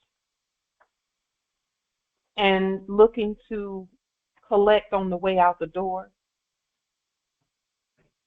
from those who wholeheartedly accept their instruments, which none of us do. We've all rebutted them. So they can't come for us like that. That's why we have placed the cancellation of the debt on the public record. And then we just cancel it when we see it as well. But after a while, they'll know that they can't collect from anyone because we said no. So it's good that we're coming together and placing on the public record a process by which we travel that does not involve debt. Let's keep talking about it. Let's keep the process on the public record. We know what the process is already, really. Lien, levy, bond, proper ID, let the ID match the bond and lien and levy, you know, the right government, and then create the mechanisms, the financial mechanisms by which we travel. A cover sheet from the United States Travel, Utilities, and Transportation Ministry that says that the price of any travel and anything that is connected with the travel will come from the bond, and put all of that together, and then have an approval affidavit from the airport or the airline or the train line or the taxi line or whatever, and the hotel. So that means you're going to have to create letterhead from the hotel, letterhead from the airline, and letterhead from the, if there be Uber or any of that necessary, which, you know, won't be necessary if you come, when you come here. Because the light rail is right across the street from the hotel, and it's 1.5 miles from here. And it's right across the street from the park. And most likely we will be doing the majority of what we do in the park. And the weather's going to be great in August here. And we'll do it the same way we did it when the Moors came here in 2018 when we went to Mima Mounds here. It was a beautiful gathering. We met out at Mima Mounds, which is the ancient mound here, and we had an amazing time. It was so beautiful. We got to see everyone in person, and then we spent the majority of the time here at our domicile here at the consulate. It was beautiful, beautiful, beautiful. And maybe we'll show the photos from that time period and all the Moors that came here. We just had an amazing time. It was very beautiful. So let me just tell you briefly what is coming through. You remember how we talked about fiduciary money? Still have some. Islam. Yes. Okay. Let me just tell you what I'm thinking here about that. But let me pull up here.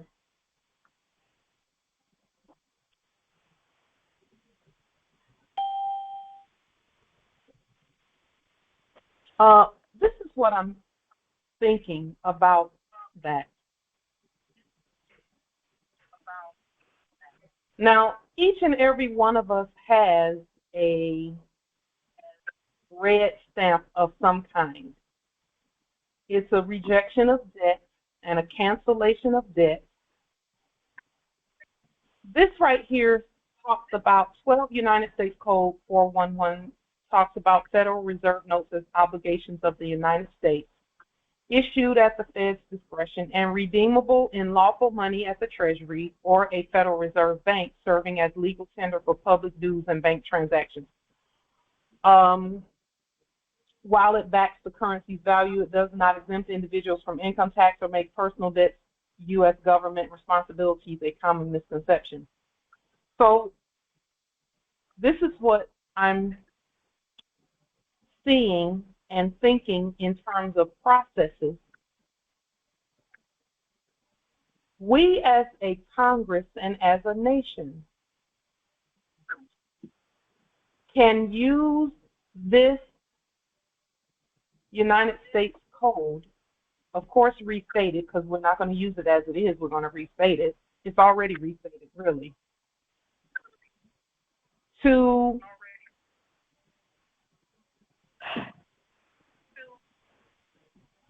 send a specific amount, let's say $100 million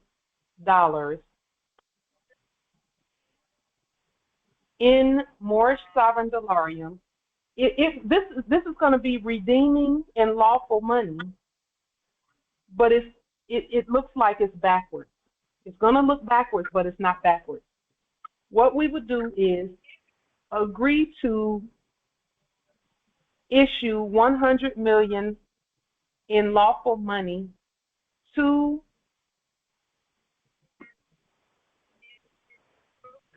we send it to the Federal Reserve,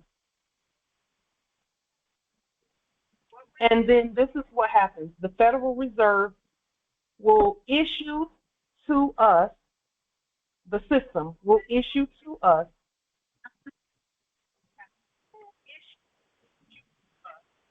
what would be considered legal tender, serving as legal tender, issue 100 million in legal tender to us. And what we do is we take that serial numbered 100 million in legal tender, and again we would issue the lawful money, which is the dollarium, to them, 100 million to them, and they issue 100 million them, the system, and then they issue 100 million in legal tender. And what we do is that 100 million in legal tender has to be stamped with our red stamp and autographed, at least 2 autographs on it in blue, 2 blue autographs and 1 red stamp, and then we can use that to do things. What do you think about that? So, It would be like fiduciary money, except it will have a wet ink signature by us on it and a red stamp on it. Because I keep seeing that red.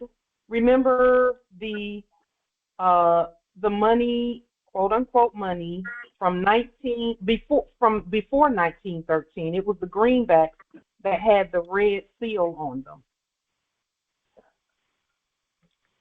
Islam, Empress. I'm listening, and I'm hearing, and we are the Federal Reserve. We are. So we will be speaking to our system. And we speak to our system. And so what I'm seeing, how this looks in my mind is where you've shown demonstrations where checks have come to you or come from Treasury, and then you go through the processes of, endorsing and all of those other. I mean, that's what I'm seeing. Please clarify or redirect me. Let me add some clarity to that, Empress. We are always going to be ourselves. We've done so many different tests and demonstrations and ways to do things, because the system is ours. We can do things however we will to do it. This is just another one of those things that we're doing to say, okay, because we have this trip coming up, we will to make it so that everyone who wills to participate in this particular trip, this travel and this gathering, be able to do so at government expense. That's really what this is all about. Really, Islam nobility. Are we going to restate 12 USC, because I know this is under the banking code. This is under banking title. Yes. Now, when they was to my knowledge, when they was using this was from the Constitution, Article 1, Section 10, where it says legal tenders publicly paid in gold and silver. Yes. Right? It also talked about appropriations from the Treasury being done by law. Appropriations. Yes. And now when you go into the public law, it said that the Treasury and its agents in the public law, when we look back into one of the meetings, right? Now, I did a little bit deeper study. Are we going to make an amendment from this? Because I know the Constitution can't be changed; it can only be amended. Islam Empress. USC an amendment in order to. Islam Empress. I'm sorry. Could you please open for Empress Sasha? It's open. Thank you. Justice Nate. Yes. In answer to your question, we don't have to do anything else but do the test. We don't have to amend or change anything, because when the Federal Reserve System issues the notes, we're going to change the notes by stamping and autographing them, change them to be gold-backed. A gold-backed appropriation from the Treasury, because no one else can issue Treasury money but us. Islam. This seems like what was doing, and some wars were doing on the creditor's side, or autograph on the creditor's side and turn them in. Gotcha. Islam. I get it. Yeah. That's what we're talking about. Yes. Yeah. Islam. So I'm back in Islam. Okay, Islam Empress. Justice Nate. Yes. That's why I asked, are we going to restate it to state what you're saying? Because I know a restatement has to be had, because there are a lot of people out here using it to endorse. Using what? A lot of people code. using what? This code right here, 12 USC section 411. A lot of people are out there using this code on back of checks, certificates, bill of exchanges to endorse. Yeah, and we could use it on. Yeah, we could use it. The restated version of it, we could use that, and that's why we're bringing it to the Congress. Is the system can issue notes that Federal Reserve notes, bank notes, with the serial numbers and all that stuff on it, and then we log them in when we receive them. We log them in by serial number, because we would receive a block that has chronological serial numbers. So we would receive $100 million dollars in notes, and what we do is we log them in, and then we would have to go through and sign and stamp each one to make it usable, because it won't be usable if we don't stamp it and sign it. It won't be usable. Islam. So we're issuing to the reserve first, and then they're going to turn around. I get it. Yes. So we're really issuing to the we would send it to our reserve system, and then the reserve would pull from the Treasury, issue a credit. We will be able to download. We still have to sign and stamp with a red stamp each note. We still have to do that. But it would be, the only reason we would do it this way is because the system is already in place for that for those notes to go through it. The system is already in place for that to happen. And all we've done is make it so that our system is doing what it's supposed to do. Really, we can. Of course, we exchange dolarium between each other for whatever we're doing. When you're talking about traveling on planes, trains, and automobiles and things like that, that's where that would come in. The notes look like debt notes, but they're not debt notes when we stamp them and autograph them. Why? Because of the documents that we placed on the public record.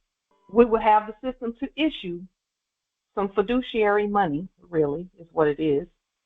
But again, we have to go through and do our part and autograph in blue and stamp in red each note before we use it. Islam. So my suggestion is, won't we restate it right now and write it into law and take a vote on it so everyone here can agree? Because it says right here, acceptance. There must be accepted by all national and member banks. And all, if you could scroll up a little bit so I can see. It's already, So where it says acceptance. Yeah. It says all federal taxes, customs, and public dues. So we already know that we don't owe any taxes. We don't owe any of that stuff. However, we would use it. Wait a minute. We would use it for travel and things like that, and that kind of sort of is a tax if they're charging anything. If the system is calling for a charge, then we would use it. Now, the reason why I said let's restate it now so we could fit it into law now, because we know Congress is the one that makes law. Right? Correct?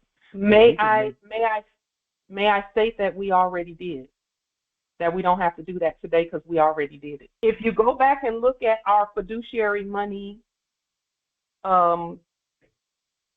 Congress, we pulled this very one up for fiduciary money, and we agreed on it then.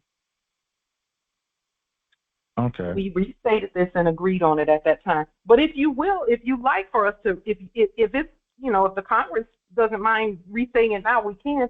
But we already did it. We would just be doing again what we've already done. Yes, the reason why I say that is so it can be a little bit, because remember this 12 USC is a part of the banking charter. Yeah. For that's what it was designed for the banks and its members to be able to do this. And it was like a code to signal the member to go ahead and have acceptance for it.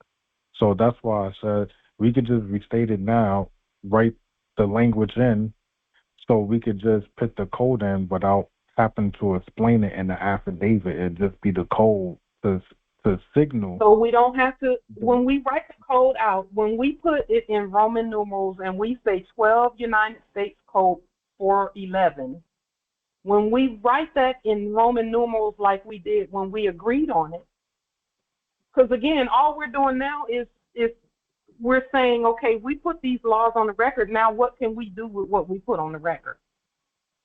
This is not new. We already agreed on it. So when you write it, legal tender law. Right, so when you write it as XII and spell out United States Code 411, which is let me see, it's 4 C's and an X and an I, 4 C's and X and an I. Write 411 in Roman numerals. Then it's what we put on the record already. Once we know how to write our own stuff, we don't have to explain this to anybody. All we have to do is to say, this is what we're doing. We have agreed as a nation to do this. Yes, I mean, I agree. I agree with you 100%. I mean, I just don't want to have, I don't want to have to redo what we did already. We already did it. Plus, we have to have trust in what we already did, because we already did this. All we have to do is go back and read what we did and see that the work is already done. We don't need to make work that, we don't need to make more work than there should be. Islam. So let's just take this code and put it on wherever we're done and take a vote on it. How about that as a suggestion? Islam. Congress, what do you think? Because we already voted on it. We already rewrote it and voted on it 4 years ago. 4 years ago. But I'm okay with whatever you decide, whatever the Congress decides. Islam. It's not the the rewrite. We ain't got to rewrite it because we already wrote it. We're just voting on codifying it. That's all that I'm asking. That we take a vote on. That we codify what we already wrote. Islam. Congress. Islam. I have a few questions, if I may. So when I envisioned our travel, I thought it from the point of view as a procurement. I saw it from the perspective of procurement. So I saw it from the point of view of procurement. So I thought of it as all systems that receive our currency accepts it, and it's pre-approved and authorized by the original creditors, we, the Congress. So that's how I approached it from. It wasn't so much that it was about our currency, it was that our currency is the only currency. We're the only dollar, and so dollarium is the gold receipt is the only currency on the land, and is received at all ports and at all systems and with all subjects and all offices. So I saw it from the point of view of procurement because our currency is already in place, and whatever instrument that we put forth is the law, right? Yes. Our currency is the law. It's the legislation, it's the law, right? Empress, you're 100% correct. If I may add something to that, though. Yes, What I'm adding to that is this.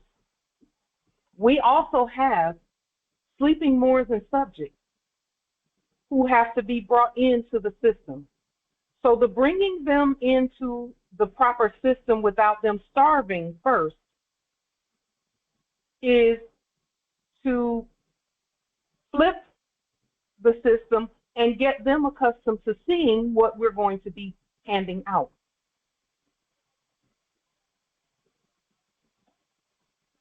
And then, see, if we cut them off and say only now what you said is correct about dollarium being accepted at all ports. It's going to be accepted at all ports.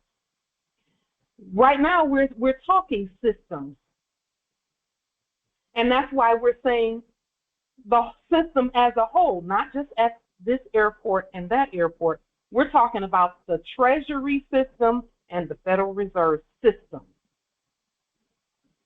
Islam, can I say something? Sure.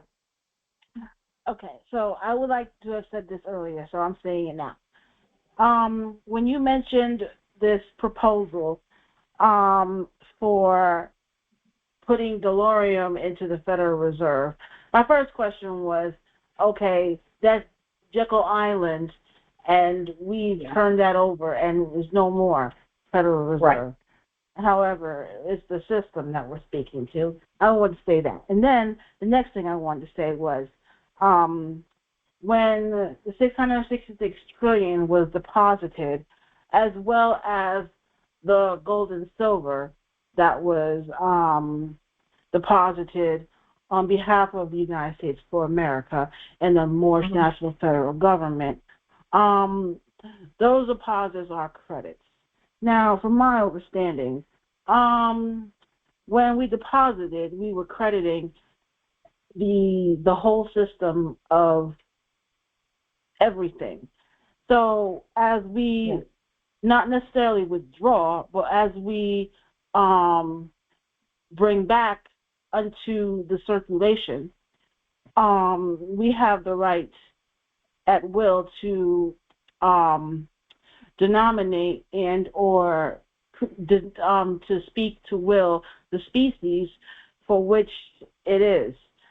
So when we said that we desire to give the DeLorean and then have the system issue the credits in a certain series. Now, I also thought that we could write and at will state how the instruments that will be issued with certain serial numbers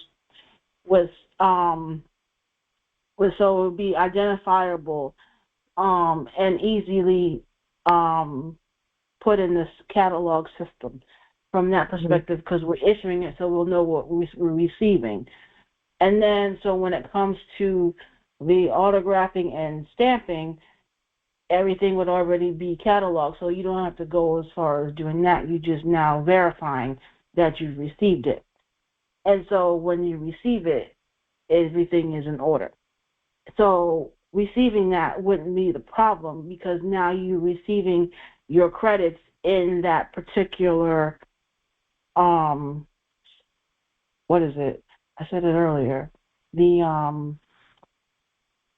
chronological order. That, and then the species. That's it. It's the species that which we that you've asked for. So it's nothing more than deposit was issued. Now we're asking for this specific species to be returned and be utilized. We're not really asking for the species. We are creating the species. What starts in truth is going to stay in truth. That's what the dolarium being sent in that amount is about. This is the same way that I got the 10 million into my account. Is I had to create the instrument and send it, and the system picked it up. So then I could show you all that, hey, I have 10 million that's been deposited because of things that I created.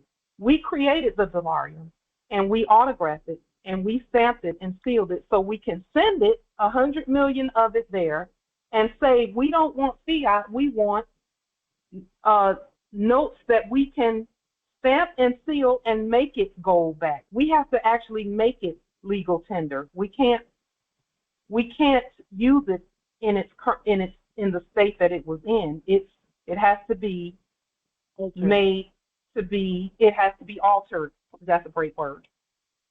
And when we say altered, that's a spiritual thing first, and then it's everything else. So for what we have coming up, Islam. So I want to understand what you're saying, right? Because I know the laws that we already put together, like the legal tender law. Like I was stating before, this code was being used as an endorsement for endorsements under the Universal Commercial Code, right? That we're utilizing for endorsing. So I'm hoping people, when they hear this, they understand that we are extending our credit. We're making a physical evidence, which is the DeLorean. That's the physical evidence, and handing it to the system stamped, autographed, and so the system can credit the account that we're utilizing for this. Yes. I wanted to make that clear so everybody knows. Now, what I was saying with the code itself, we just make a short statement adding on to the legal tender law, stating that this is going to be done. That's all I was saying we should take a vote on, is that we utilize the code so we won't have to use writing language. We just utilize the code. We just put 12 USC, United States law instead of the C code. We just say is United States law, and This is on because 12. Remember, 12 USC in the old era was the banking. So anytime you wanted to know how to bank with a system, you would go and utilize these codes. And we know what the code meant, like we're looking at now. We're reading what is defined as. It's basically a rule within our system that we can utilize this code for that very purpose of stamping and autographing our documents and the account being credited. Islam. When we write it, like what you see on the screen, if you can see it there on the screen, this is how you would write that, Chief Justice Nathan, so that when we write it and we're sending an instrument or an affidavit that we write, then it's already known that it's talking about what we voted on and what we agreed on. No one's going to mistake that for a court's writing it, because our autograph is going to be on the bottom of whatever we're stating in it, right? If we're talking about 12 United States Code 411 coming from the United States Travel, Utilities, and Transportation Ministry, no one's going to mistake that because we've already put that on the public record. Yes. Islam, yes. I definitely see what you're saying, and I'm in agreement. Justice Nate, we have to trust that what we stated is the law and know that it is the law. And I know that we want to keep, we want to continue to protect ourselves using our words. I get that. I get it.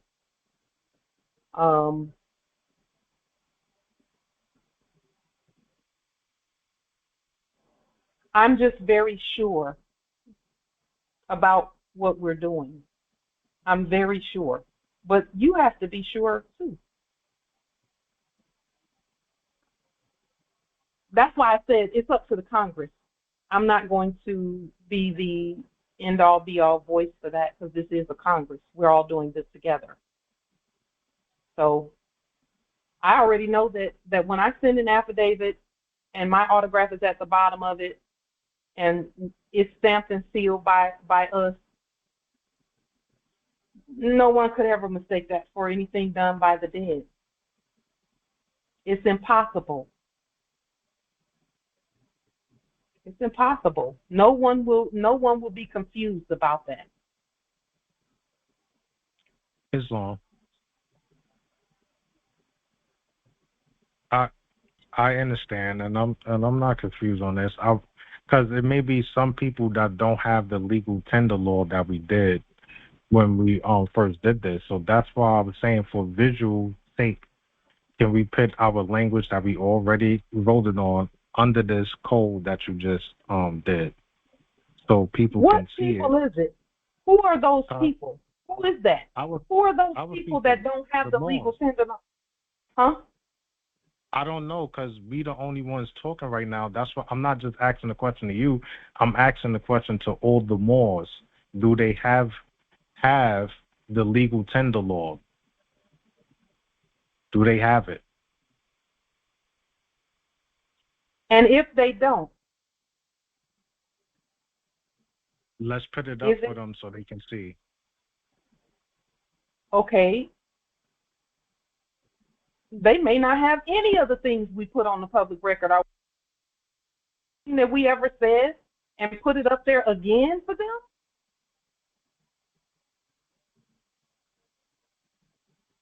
I'm just asking, like, how often are we going to have to do that when there are videos out there? And that's why we put them out there on the public record like that.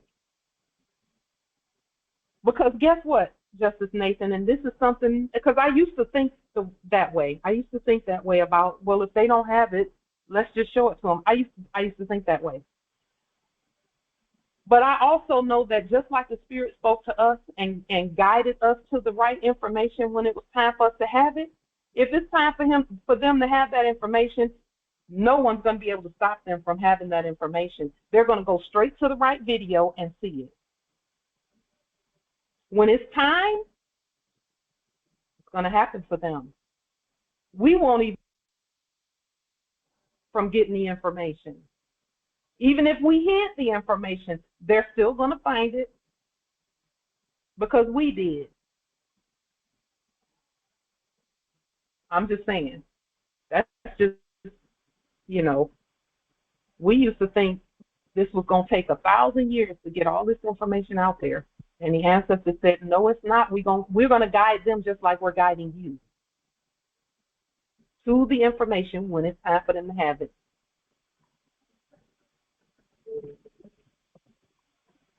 So the legal tender laws, Islam nobility.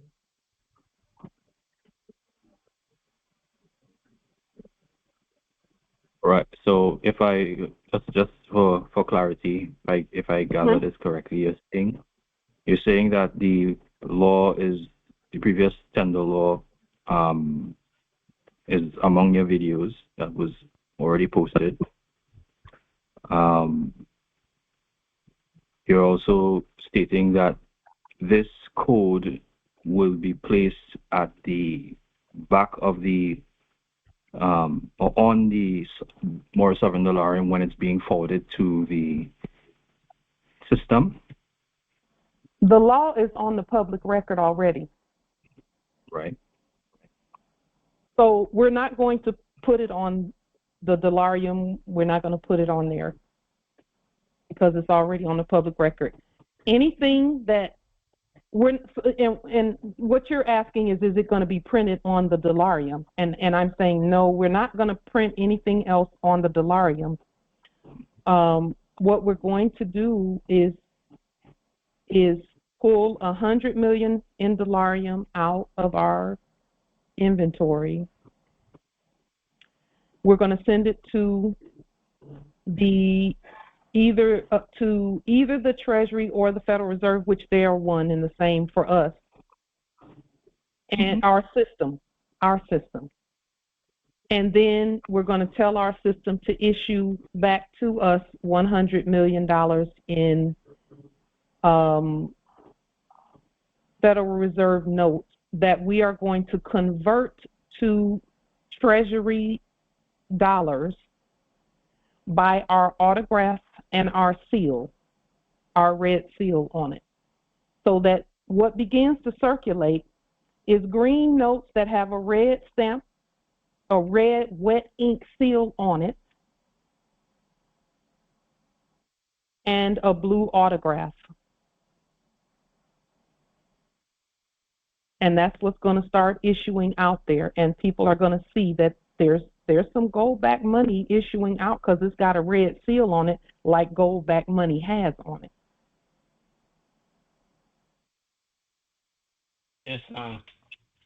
Islam nobility. Islam. I have some. Just a moment. Justice Dumois. So there will be our fiduciary money, right? What you are gonna have the stamp and the seal on. I mean, the stamp and signature on. Would you speak up just a little bit and repeat what you're saying? Yeah, you know, when you did the fiduciary demonstration, you know, a year more ago. Yes. This 100 million that you send into getting back from the Treasury will be fiduciary money, right? Yes. Yes, sir. What we receive from the Treasury will be fiduciary money, and then we have to autograph it and put the red stamp on it, the red seal on it. but what we send is going to be dollarium from our inventory here. Islam. Islam nobility. The red seal. How do we pay it? You already have it. You already have it. And then our autograph in blue.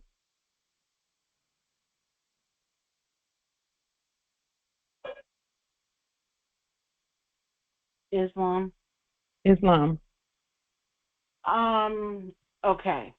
Because there's a little bit of turmoil concerning the Federal Reserve note and the stamping and signing of it, because, okay, we've all agreed that the debt note is fraud, and it's commercial paper and chattel paper and so on. So it has given a little angst and reserve as far as why would we go and get of all things, the reserve, like I said, Jekyll Island and that whole history of that whole thing, having them even print anything that we would use, then autograph and alter to then circulate, because it could be misconstrued or be seen as you're circulating debt. However, that's one perspective, and that's just some people's possibility of what they're thinking. However, what I had stated earlier as sending the command and sending saying this is how this instrument is going to look with these specific serial numbers, whether it's AAA and then 11 or 01 or whatever, and then the following serial numbers would be this. So essentially, it's, from my perspective, we're just using a resource that is ours to create a medium of exchange that is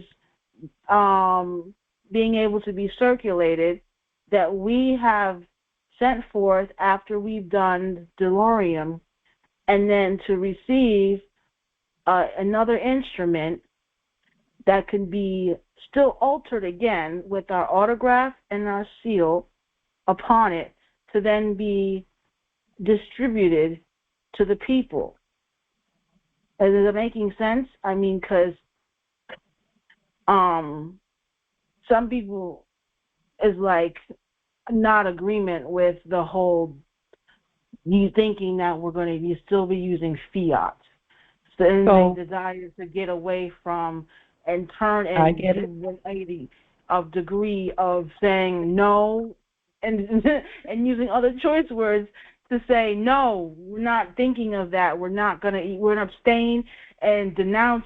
And, just a moment. Let us address the turmoil part first. Let's address the turmoil, the word turmoil. Okay. We told them to pull all the debt notes away, pull them off. We don't want to use them. We will never, ever, ever again use debt notes, ever. We will never use them, never use debt notes. So that's not what we're talking about. Exactly. And that's why we put what we put on the screen, so that we can be sure. Because, see, it was the little foxes that spoiled the vine before. We didn't recognize before in 1913 and 1923 and 1928 and 29, we didn't recognize that there had been a slight change, a sleight of hand is what Empress Shasha called it earlier. Sleight of hand is what she stated in the previous Congress. So what we've placed on the screen is the difference. A Federal Reserve debt note is something that is issued. It began with debtors, okay? And again, that's why we're sending the Larium first to initiate the issuance of proper legal tender. Mm-hmm. So it's the true reversion of estates, because yes, when you issue something and something else is given in return, so it's much like your check that you issued to yes, United Automotive Services, whatever that is. They sent you back what looked like something that they created, but initially, because you initiated, he who starts ends, and that's the maxim. So you initiated, so therefore you're the one who ends. So that's essentially what's happening. And then the reversion is because the slow fade brought us to where we are, where we was rather from the past era, and so we're doing the reversion of estate, slow fading back out of the what seemingly was, and then gradually making the slight changes to bring us back into the constitutional fold of a government, and to make it so that it's more palatable to the people, and so that they would be not to be in deceit, a deception, but to be in honor and to be in peace about the transition, if I'm clear and being correct. Yes. Okay. So that part. This is something that has not been done before in this go round of lifetime. This has not been done where the nation issues lawful money to the Treasury and says, okay, issue legal tender, which is Federal Reserve notes. It's not Federal Reserve debt notes. It's Federal Reserve notes that we're going to alter and change into legal tender, because we're the ones who already issued the legal tender law. We stated that, yes, that legal tender has to have our signature on it anyway. And didn't we nationalize that legal tender anyway? We certainly did, but it has to start with us. It can't start anywhere but with us. And so the same with the $10 million that we had deposited into our own checking account. We're depositing into the Treasury, and then the Federal Reserve is issuing, but it's the real Federal Reserve, not the fake one, because that's us too. Okay. Islam, Justice Nate. May I make a suggestion? Islam. Instead of calling it Federal Reserve note, can we call it Federal Reserve credit or Federal Reserve delarium? We can call it Federal Reserve money. We can call it whatever you want to call it.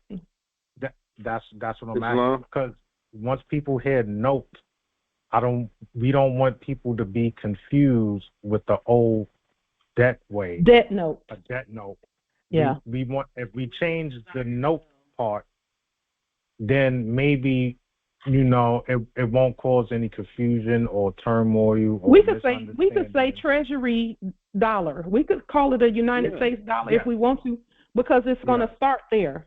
It starts with us. Yes, I totally agree with that. I think we just do away with the note stuff, because we all, from Grand Sheikh Taj, we all comprehend that the Federal Reserve was essentially the biggest pivot point of the system being as what it was, that we are no longer here no more. And those were actors. Those weren't even a real Federal Reserve. We're the real Federal Reserve. Yes. However, the Federal Reserve had a sinister reason for being in this creation, because the Treasury was always in existence. The Federal Reserve was created to trying of the enacting to usurp the Treasury. So that's all. Justice Malik. Justice Malik. Islam. Islam Empress. nobility. Yeah. Islam nobility. Empress. Yeah. I was just looking at this thing, and it just seems to me that once we submit the delarium to the Treasury, and they issue us a check, can we just deposit that check like you did, and we don't have to worry about notes? Everything's just digital. If it was just us, Justice Malik, we could do that. But we're now thinking about everybody else. We're thinking about the subjects. We're thinking about our people, those in our clans who don't know their Moors. When they see a green thing coming, if it's got a red stamp on it and our autograph on it, they're not even gonna look at that. All they're gonna look at is, we got some money. We got some money. We got, okay, fine. Call it what you want to call it.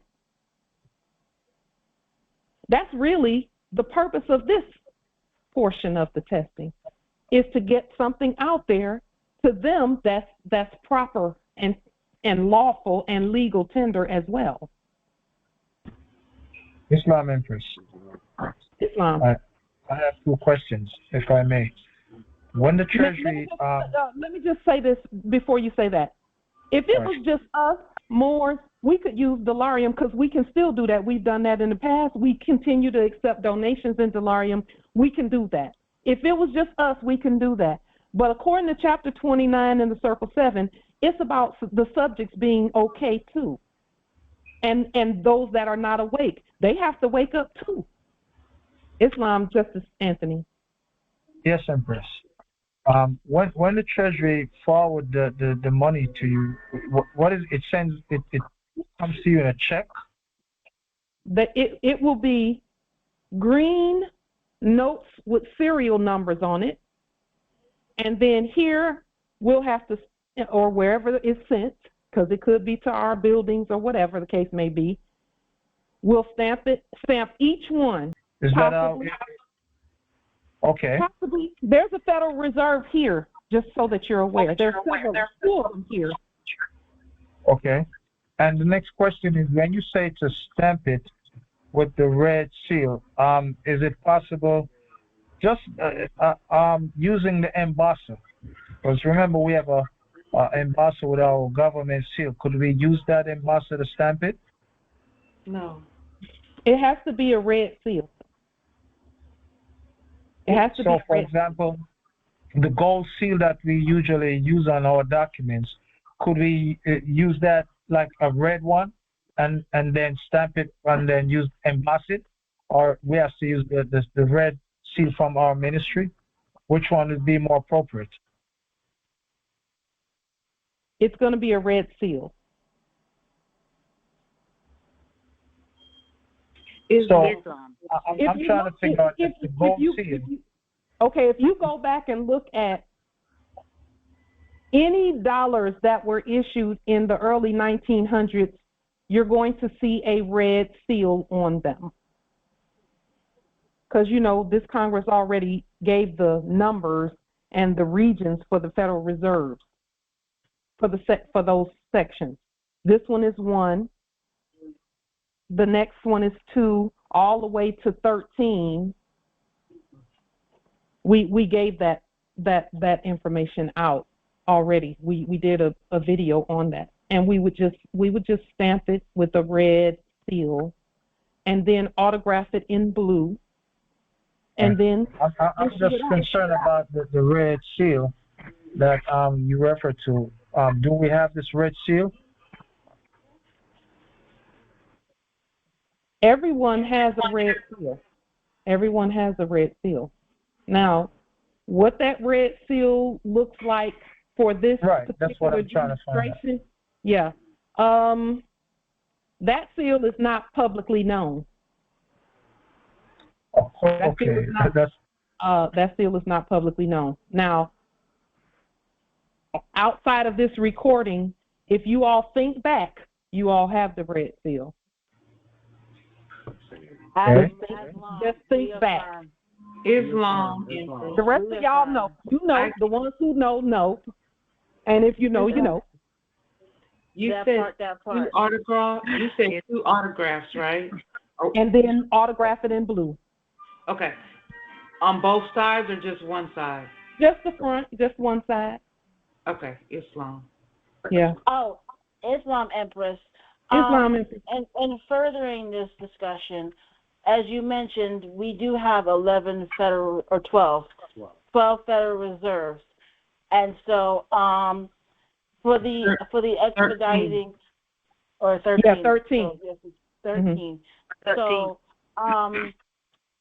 provided there's Moors at those 13 locations for the Federal Reserves, would the command also entail having, let's say, 100, so 10 million being sent to each one of the reserves for the picking up and the acquisitioning of those, so it's not encumbersome of one or a few members of the Congress doing the autographing and stamping of the United States dollars.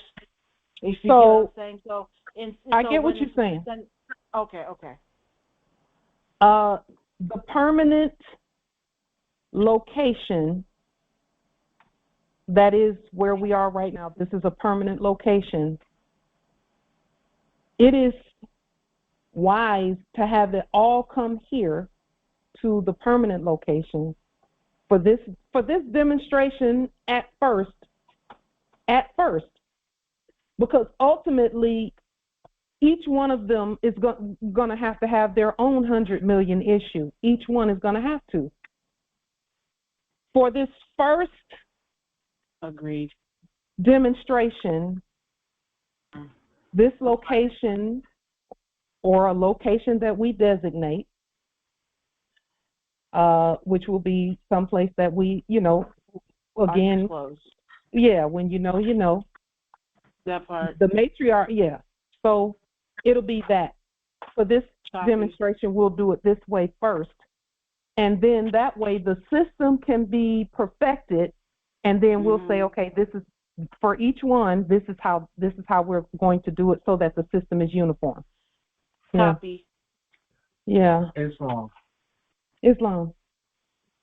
Do each member have to do that, or each people of the Congress can send 100 million, or if it's one group, like say like me and my consort, will we have to issue an individual 100 million? Like I can issue one, she issue 100 million, or is it just, can it be together that one come for one of us?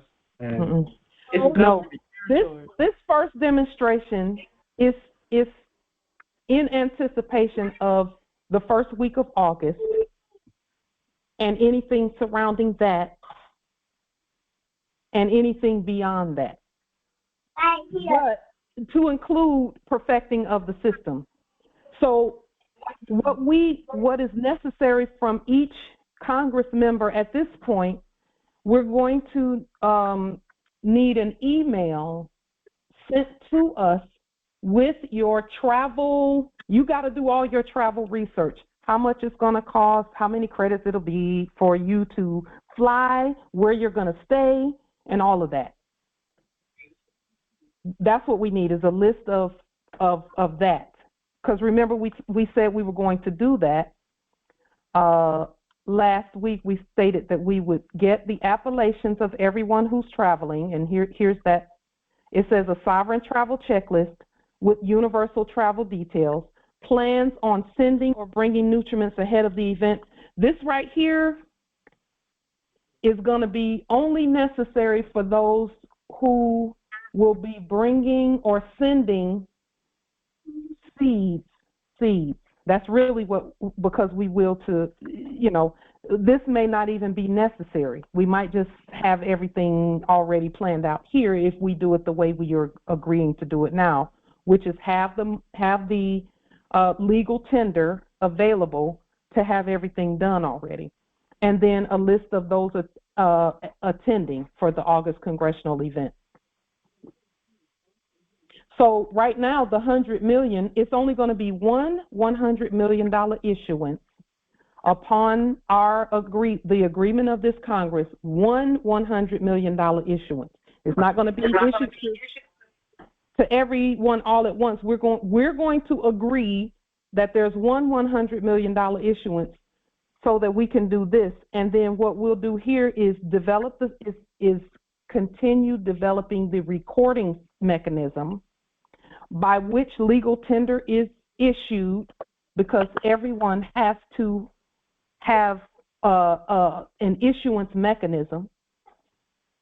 And then we will make sure that everyone who's traveling, that their travel and their hotel and everything per diem and all of that is paid for, so that we can travel the way we're supposed to travel. Because emperors and empresses travel a specific way, and that's the way they choose to travel, however we choose to travel. But we have to agree on that. We have to agree on that. Even this $100 million, this first, and I'll just call it that, first $100 million issuance of legal tender that we are initiating,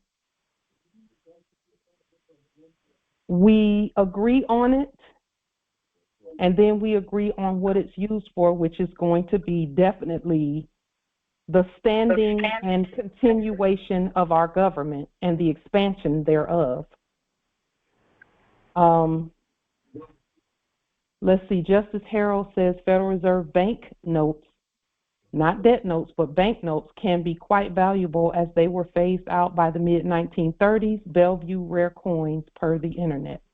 Yes, Justice Harold, you get it. He's got it in his mind, the difference between a Federal Reserve bank note and a Federal Reserve debt note.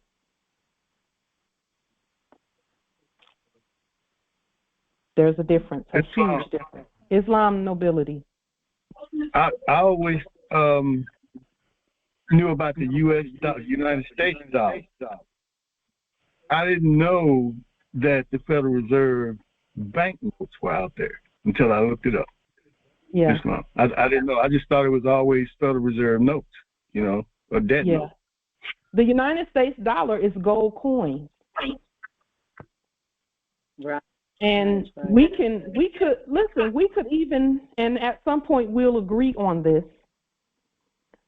but gold coins can be cumbersome. I've had experience with gold coins and silver coins, and to carry 100 of them is cumbersome. If you're trying to carry $100 in gold coins and silver coins, to carry that is cumbersome. And that's why the banknotes that we're referring to is a demonstration that we're willing to do. Okay. Can you all hear me? Yes. Empress, Islam. We can hear you. My apologies for that brief intermission. No worries. And despite can you settle another misunderstanding, please? Sure. Because Noble Nate is saying the question. He said, what's to stop another Moor at the territory, say Land of Nod, from issuing or desiring to have issued $100 million to then for the travel for this demonstration here?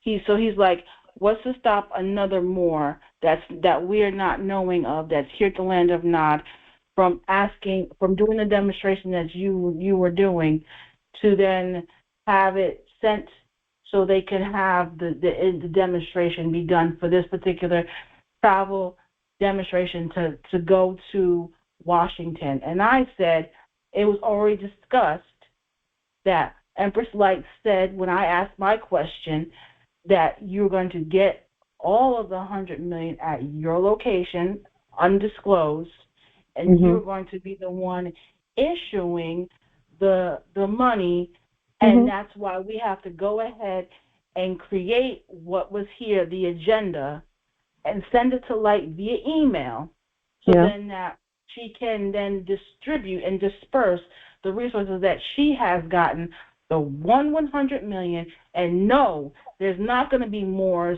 for this particular demonstration getting $100 million each for one trip, round trip, from wherever they are to go to Washington to go back. It's not happening. For what I'm saying is that it was already explained and made clear that it's only Empress Light doing the transaction from DeLorean to the United States dollars, stamping and sealing it, and then distributing it based upon the invoices, because this is essentially what it is. When you send your checklist, it's an invoice that Empress Light is then going to go perform the performance of payment, the fulfilling the obligation. She's going to fulfill the obligation on behalf of the invoice. That is it, and that is all. That's why it has to be a very detailed list of who's coming, how you're traveling, how long you're staying, X, Y, and Z. You have to do the detailed list. That is it, and it's an invoice, an itemized invoice. That's exactly what this is. And no, not every more is going to be going and saying 100 million for one. No, it's not. So, if I may add some clarity to that 100 million piece, we designed the system. So we know what to say to the system to get the system to do what it should do. This is a demonstration that we're doing.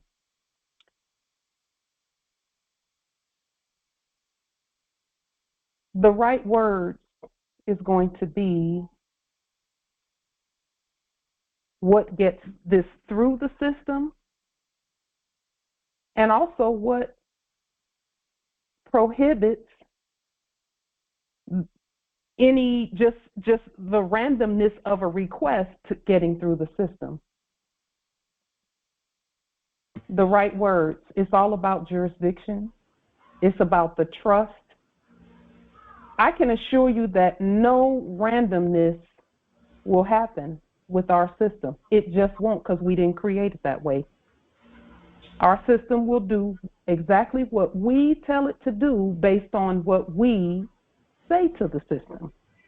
Because even when we didn't use the right words, the system said, no, that's not the right words, like not according to what our ancestors said. Islam, spiritual checks and balances. Oh, yes. The open says me. So, yes. Islam. All of that. Yes. Yes. Our system is very specific, if I might use that word. It's very specific. Because, see, even the energy that is used to write the access to the system, even the words to use, they're popping firecrackers outside. But even the right words must be used. It must be used. And when the right words are used, the access is obtained. If someone is doing something out of greed, they're not going to use the right words. If someone is doing something out of malice and hate, that's why we've always said, before you write the thing, clear your energy so that access is granted.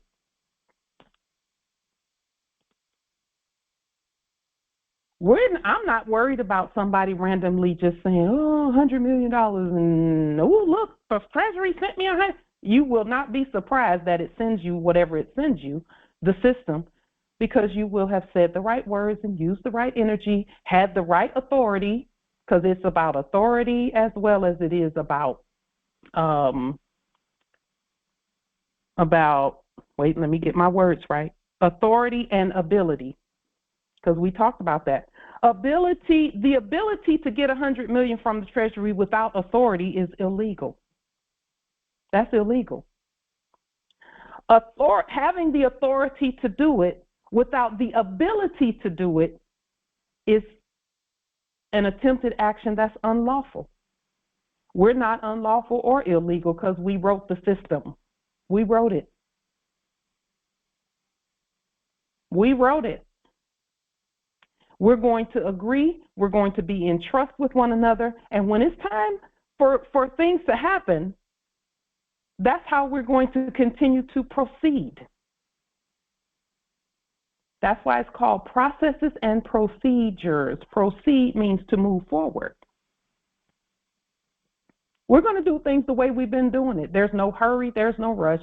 We're going to do it, and it's going to do exactly what it's supposed to do. Our system is going to do what it's supposed to.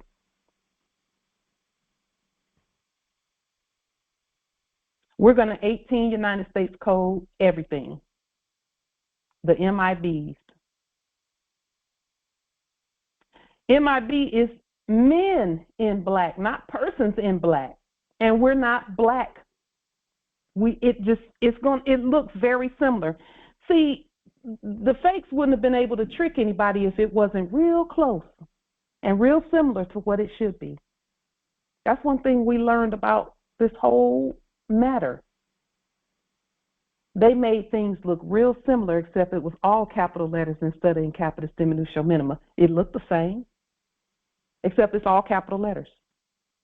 And all we're doing is putting that right side up. And then using the right words according to what this Congress has placed on the public record. So there's, I'm not worried. I don't know about anybody else, but I'm not worried. Because we've all agreed on this.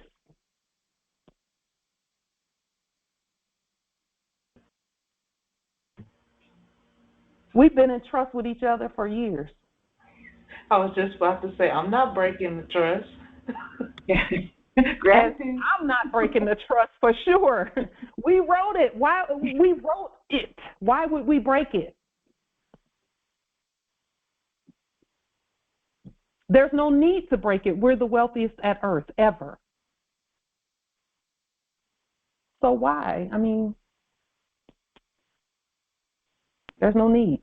Just keep, like we've been saying, keep doing what we're doing. That's all we have to do. Keep doing what we've been doing.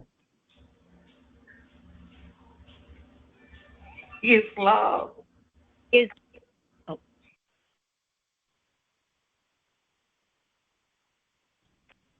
Islam, Empress. Islam. Empress Anajel, Empress Shasha, and I believe Empress Nabi. Empress, I was going to ask, will you go back to at the beginning where you spoke about the three options on how we will to travel? Just for us to review and take those in again, Islam. Yes. Option A the travel can be done by way of our Postmaster General offices at the post office. Since we have been able to have our parcels travel freely and frankly by way of the codes that are on, there is a, let me just pull it up really quickly.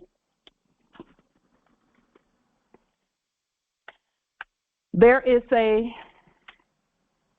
parcel post process, and that's what we saw in the documentation for the post office. A parcel post process. That process can be used for travel. The parcel post process. Because we are part and parcel for our government, just like the Prophet Noble Ali stated. That part can be used. Option B, traveling as consuls, a government official who protects and promotes the government's affairs, etc. Okay, that's option B. So you would look at how consuls travel. And consuls have to provide assistance to the people, facilitate trade and relations, and promote economic ties among all. And then the third one is congressional travel. There are others besides this as well.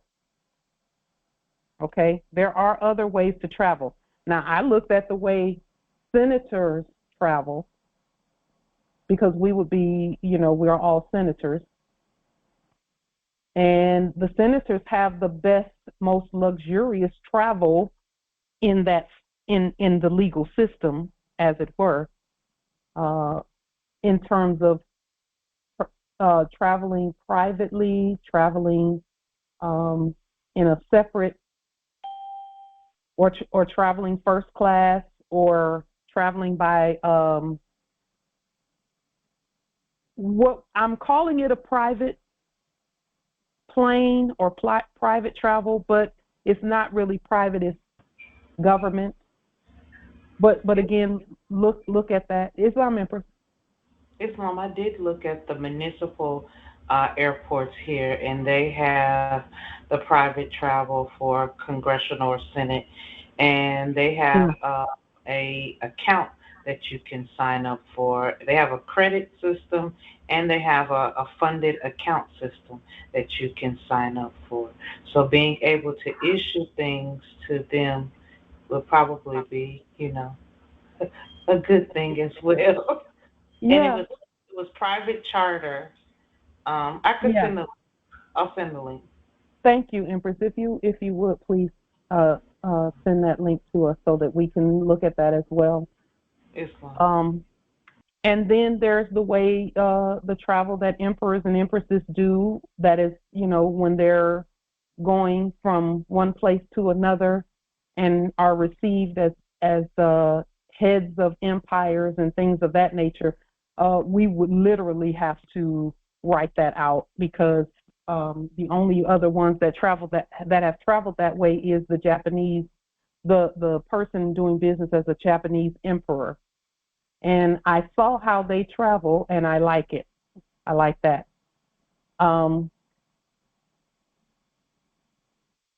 So, we're doing our research on it, and we also will to have the issuance done,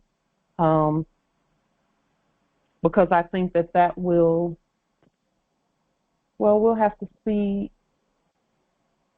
Yeah, we know how it will go. We know how that will go. So are we all in agreement with the things that we've spoken about thus far? Justice Nate? This is your vote that you were talking about. But it's an overall vote on, do we agree with the things that we've stated thus far? Islam. I affirm. Islam. I affirm also, Empress. Justice Anthony Jadison, ex-Mecca territory. Islam. Nationalle, Arizona territory. I affirm. Islam. Islam, Harold Muji Bay, Tennessee territory. I affirm. Islam. Islam. So, this is Cynthia Ann Bay. I affirm. California territory. Thank you. So if I may make a question/statement. So what we're affirming is the way that we stated the particular code that we're using for the transition of the money. Is that what we're working on now? Okay. Yes, that as well. Yes. That as well. Okay. Can you bring that back up on the screen, please? Yes. And it's restated already. If you go back to the Congress where we did fiduciary money, you can look and see that it's been restated as well there. And so from my understanding, when we state it in the Roman numerals and spell it out in a certain way, we as the sovereign automatically put it into the codification process by the action of writing it in the particular manner, correct? Yes, because we have a specific way that we write things. And so this is now the code that we're going to use. And so for the sake of this discussion, then if you will, to put it and add it on your previous document and upgrade it or to put it on there, then it'll be no problem. Correct? The legal tender law affidavit? It's not a problem. You can put it wherever you will to put it. Okay, thank you very much. And so therefore I affirm Angelica Yvette Dobbs Bay, Mother Chief Justice, Statute be Territory, Land of Nod, I affirm. Islam. Islam. Islam. Islam. So I will to say gratitude. Gratitude for this moment. And gratitude that we grant ourselves and issue ourselves our own credits. Mm-hmm. Yes. I affirm. Yes. I, Angela Aqquisitionne, Cancellationne Territory. I affirm. I trust us completely. Yes. I affirm. Islam.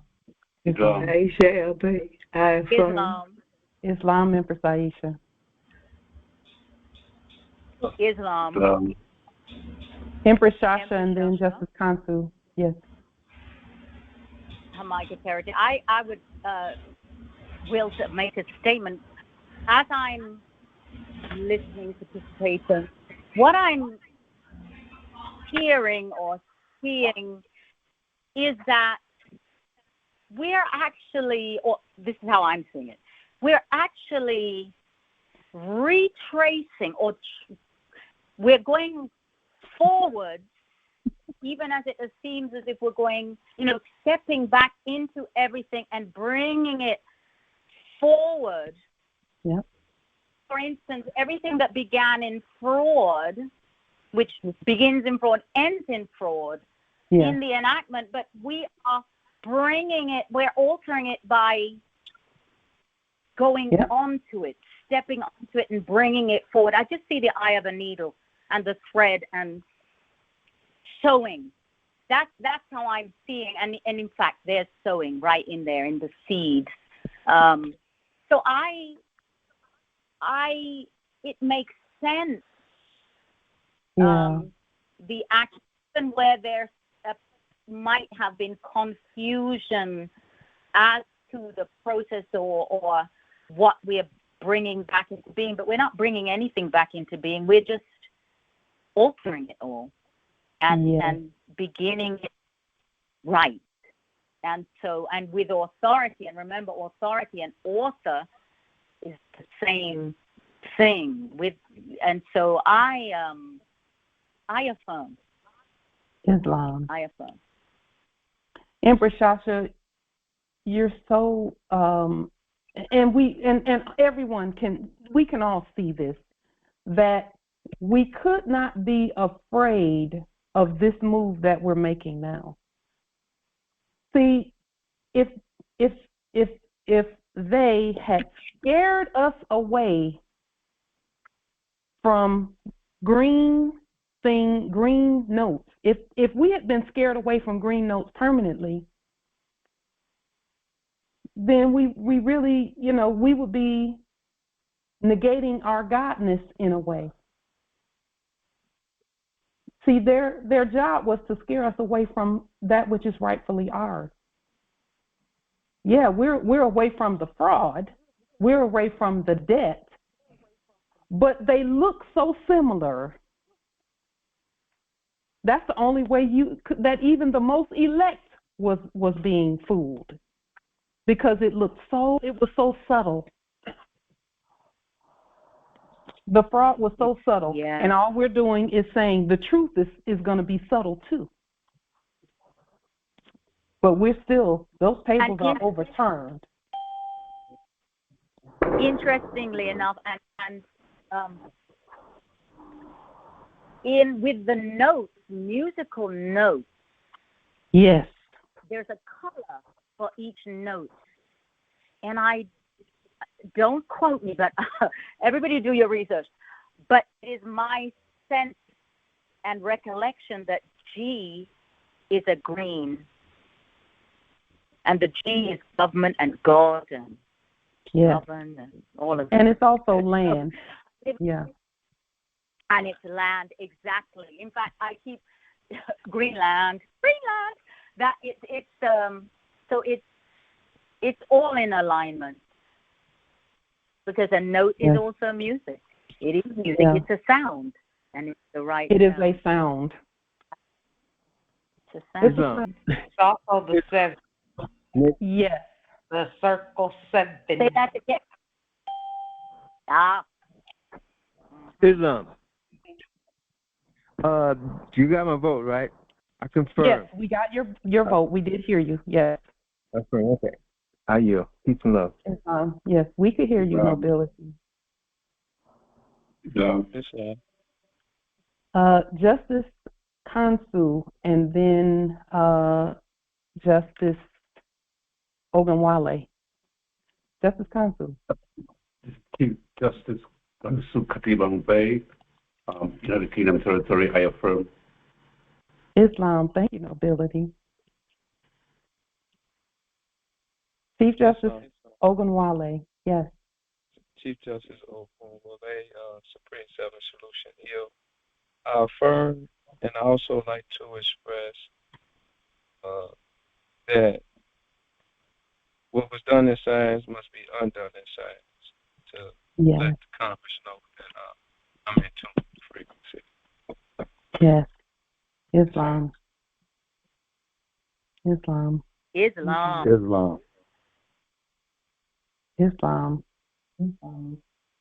Chief Justice Sharaki Bay, I affirm. Islam. Illinois Territories. Thank you, Nobility. Thank you. Chief Justice Mosley Bay, Illinois Territory, I affirm. Thank you, Nobility. You're welcome.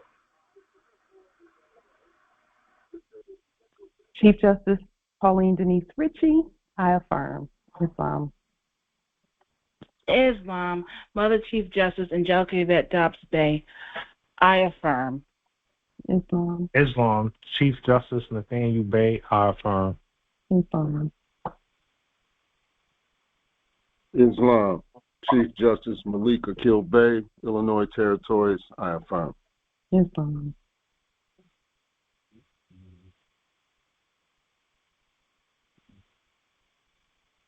Islam Empress, were you able to get the information? I got it. Thank you so much. Oh, great. Finally. Thank you. Islam. Empress Nabi, there's a few of those out there. We had seen quite a few. I don't know if they're still in business or not. We also know some Moors who are pilots. Currently working pilots, by the way. Just not fully awake yet. Islam. Yeah. We have some in our clan. We do too, so I definitely get it. Yeah. Islam. Chief Justice Vania affirms. Chief Justice Kyle L. Muhammad Bey affirms. Chief Justice Amora affirms. Chief Justice Denise Brown Bay affirms at New Jersey Territory. Thank you so much. Chief Justice Nabi affirms. Chief Justice Chief Justice Lineal L affirms. I want to make sure that I read the ones that are in the chat. If you all would. Islam Empress. Yemaya Haris Bay, Landonad, and I affirm. Islam. Thank you, Empress. Chief Justice Sifa T.L. affirm. Empress Minerva. Chief Justice Minerva affirms as well. Islam. Islam, Empress. Could you post the link to the, I think that was option 3 for the Senator Travelle? Yes. There was a link. Could you post that? And someone said that they would also add a post for a link to, in something in relation to that with more in-depth information. Okay. Here, let's post that in the chat. That's option C right there, congressional travel. It says something about congressional travel rules, quote unquote, public citizen travel by members, senators. In other words, they're trying to tell the quote unquote members and senators and congressional staff how they should be traveling. And we just restate that. So. And you know she already got excuses why that shit ain't gonna work either. With that being stated, is there any other questions? Comments? Islam nobility. You were mentioning the let me see where it's at. The passage in Romans for rejecting the truth. Mm-hmm. Can you give me that? Can you give me that passage so I can write it down? Romans 1:28, the first chapter, verse 28. Yeah, it just talks about how when the truth is rejected, then that whoever rejects the truth willfully, like continuously rejects the truth, they are turned over to a reprobate mind. Reprobate mind. Yes. Reprobate is a financial term. That means back into probation. Exactly. Exactly. Yeah. The 2-year-old minor. Yes. It's my gratitude.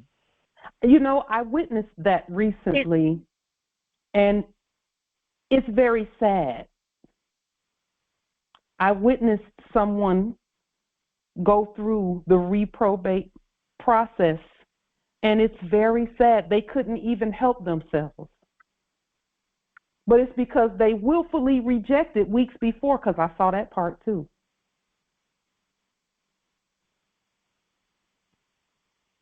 It was very sad, because every time they opened their mouth, they were giving fakes a title. And I kept saying, you know, you can't call them that. But see, I've been telling them that for 3 years. You can't call them that. Mm. And while things were good for them, when they were comfortably in their home, their domicile, and everything was going well for them, they thought that things were going to continue that way. And so they even disrespected us a few times, but we couldn't be mad at them because we know that that was part of their process. So we didn't get mad at them. We still helped them. We still helped them. Even down to the last moment, we still helped them. They had talked about us. They said they didn't want to call us Empress Light because they didn't want to give us our title for nobility and all of that. Islam Empress. And it was just, I could see what was coming, but all I could do was just tell them, you got to stop giving them titles. And then whenever I said that, they got mad as if I was telling them what to do. And I'm like, you got to stop doing that, or they're going, or you won't pass the test. They were binding themselves back to. Mm-hmm. Yeah. And we still helped even after all they went through. We still assisted because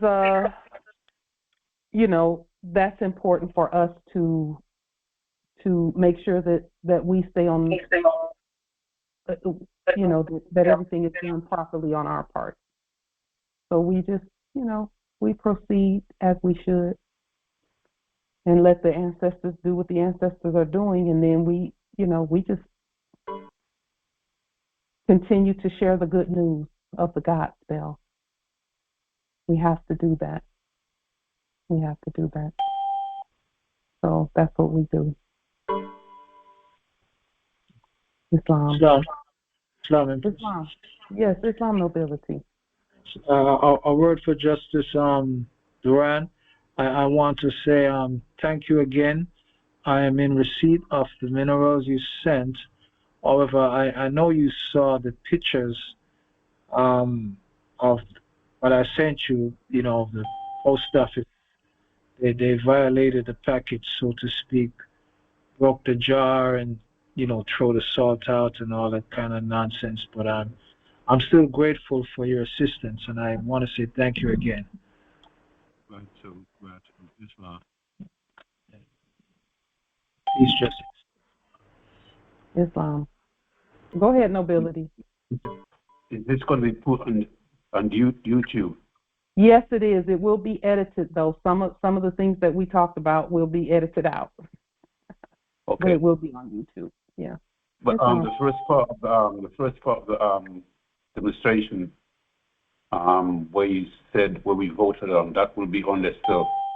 On the which part, Nobility? The part of the traveling about the pre-emblem, that will be on the video. Oh yes, that'll be on YouTube, and also the 3 travel mechanisms will be there also. Yeah, some of the things in any of those, it's maybe 1 or 2 things that we stated that are things that probably won't go on the public record. And again, it's about national security, but the information itself will go out there, and the vote will go out there, and all of that. I'm done. Islam. Yeah, Islam Nobility. The majority of what we stated will be out there. Islam. Islam Empress. A quick question. How soon will we upgrade the ID card? That'll be something that we do soon. We'll look at the process and see the best way to upgrade it. Okay. Gratitude, Empress. Islam. We'll look at that soon. Islam. Islam Empress Rose Child. I just want to use my voice to thank every single person on the Congress call today, and especially to thank you because as I go forward with this, I am really learning about trusting my own heart. Thank you. Mm-hmm. You're welcome, Empress, and thank you too for being here and for your energy and for your trust. I trust you. I trust the people on this Congress. I trust each and every one. Yes. Thank you very much. Yeah. Islam, and thank you. That's what this is all about, really. It's not about anything other than that. Islam, Justice Nadine. I am going to say farewell until the next Sunday. Peace and love to everybody on the Congress. Love you, Empress like Tajiri Bay. Peace I and love. love you too, Nobility. Thank you so much. Islam, I you. Islam. Islam. Peace and grand rising to the sovereign, original, indigenous, natural, divine heirs, Islam. Peace and grand rising. Islam. Islam.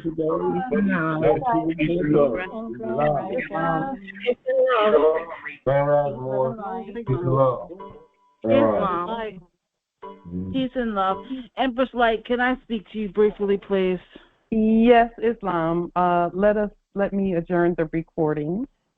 Islam. Peace and grand rising. Islam. Empress Aisha.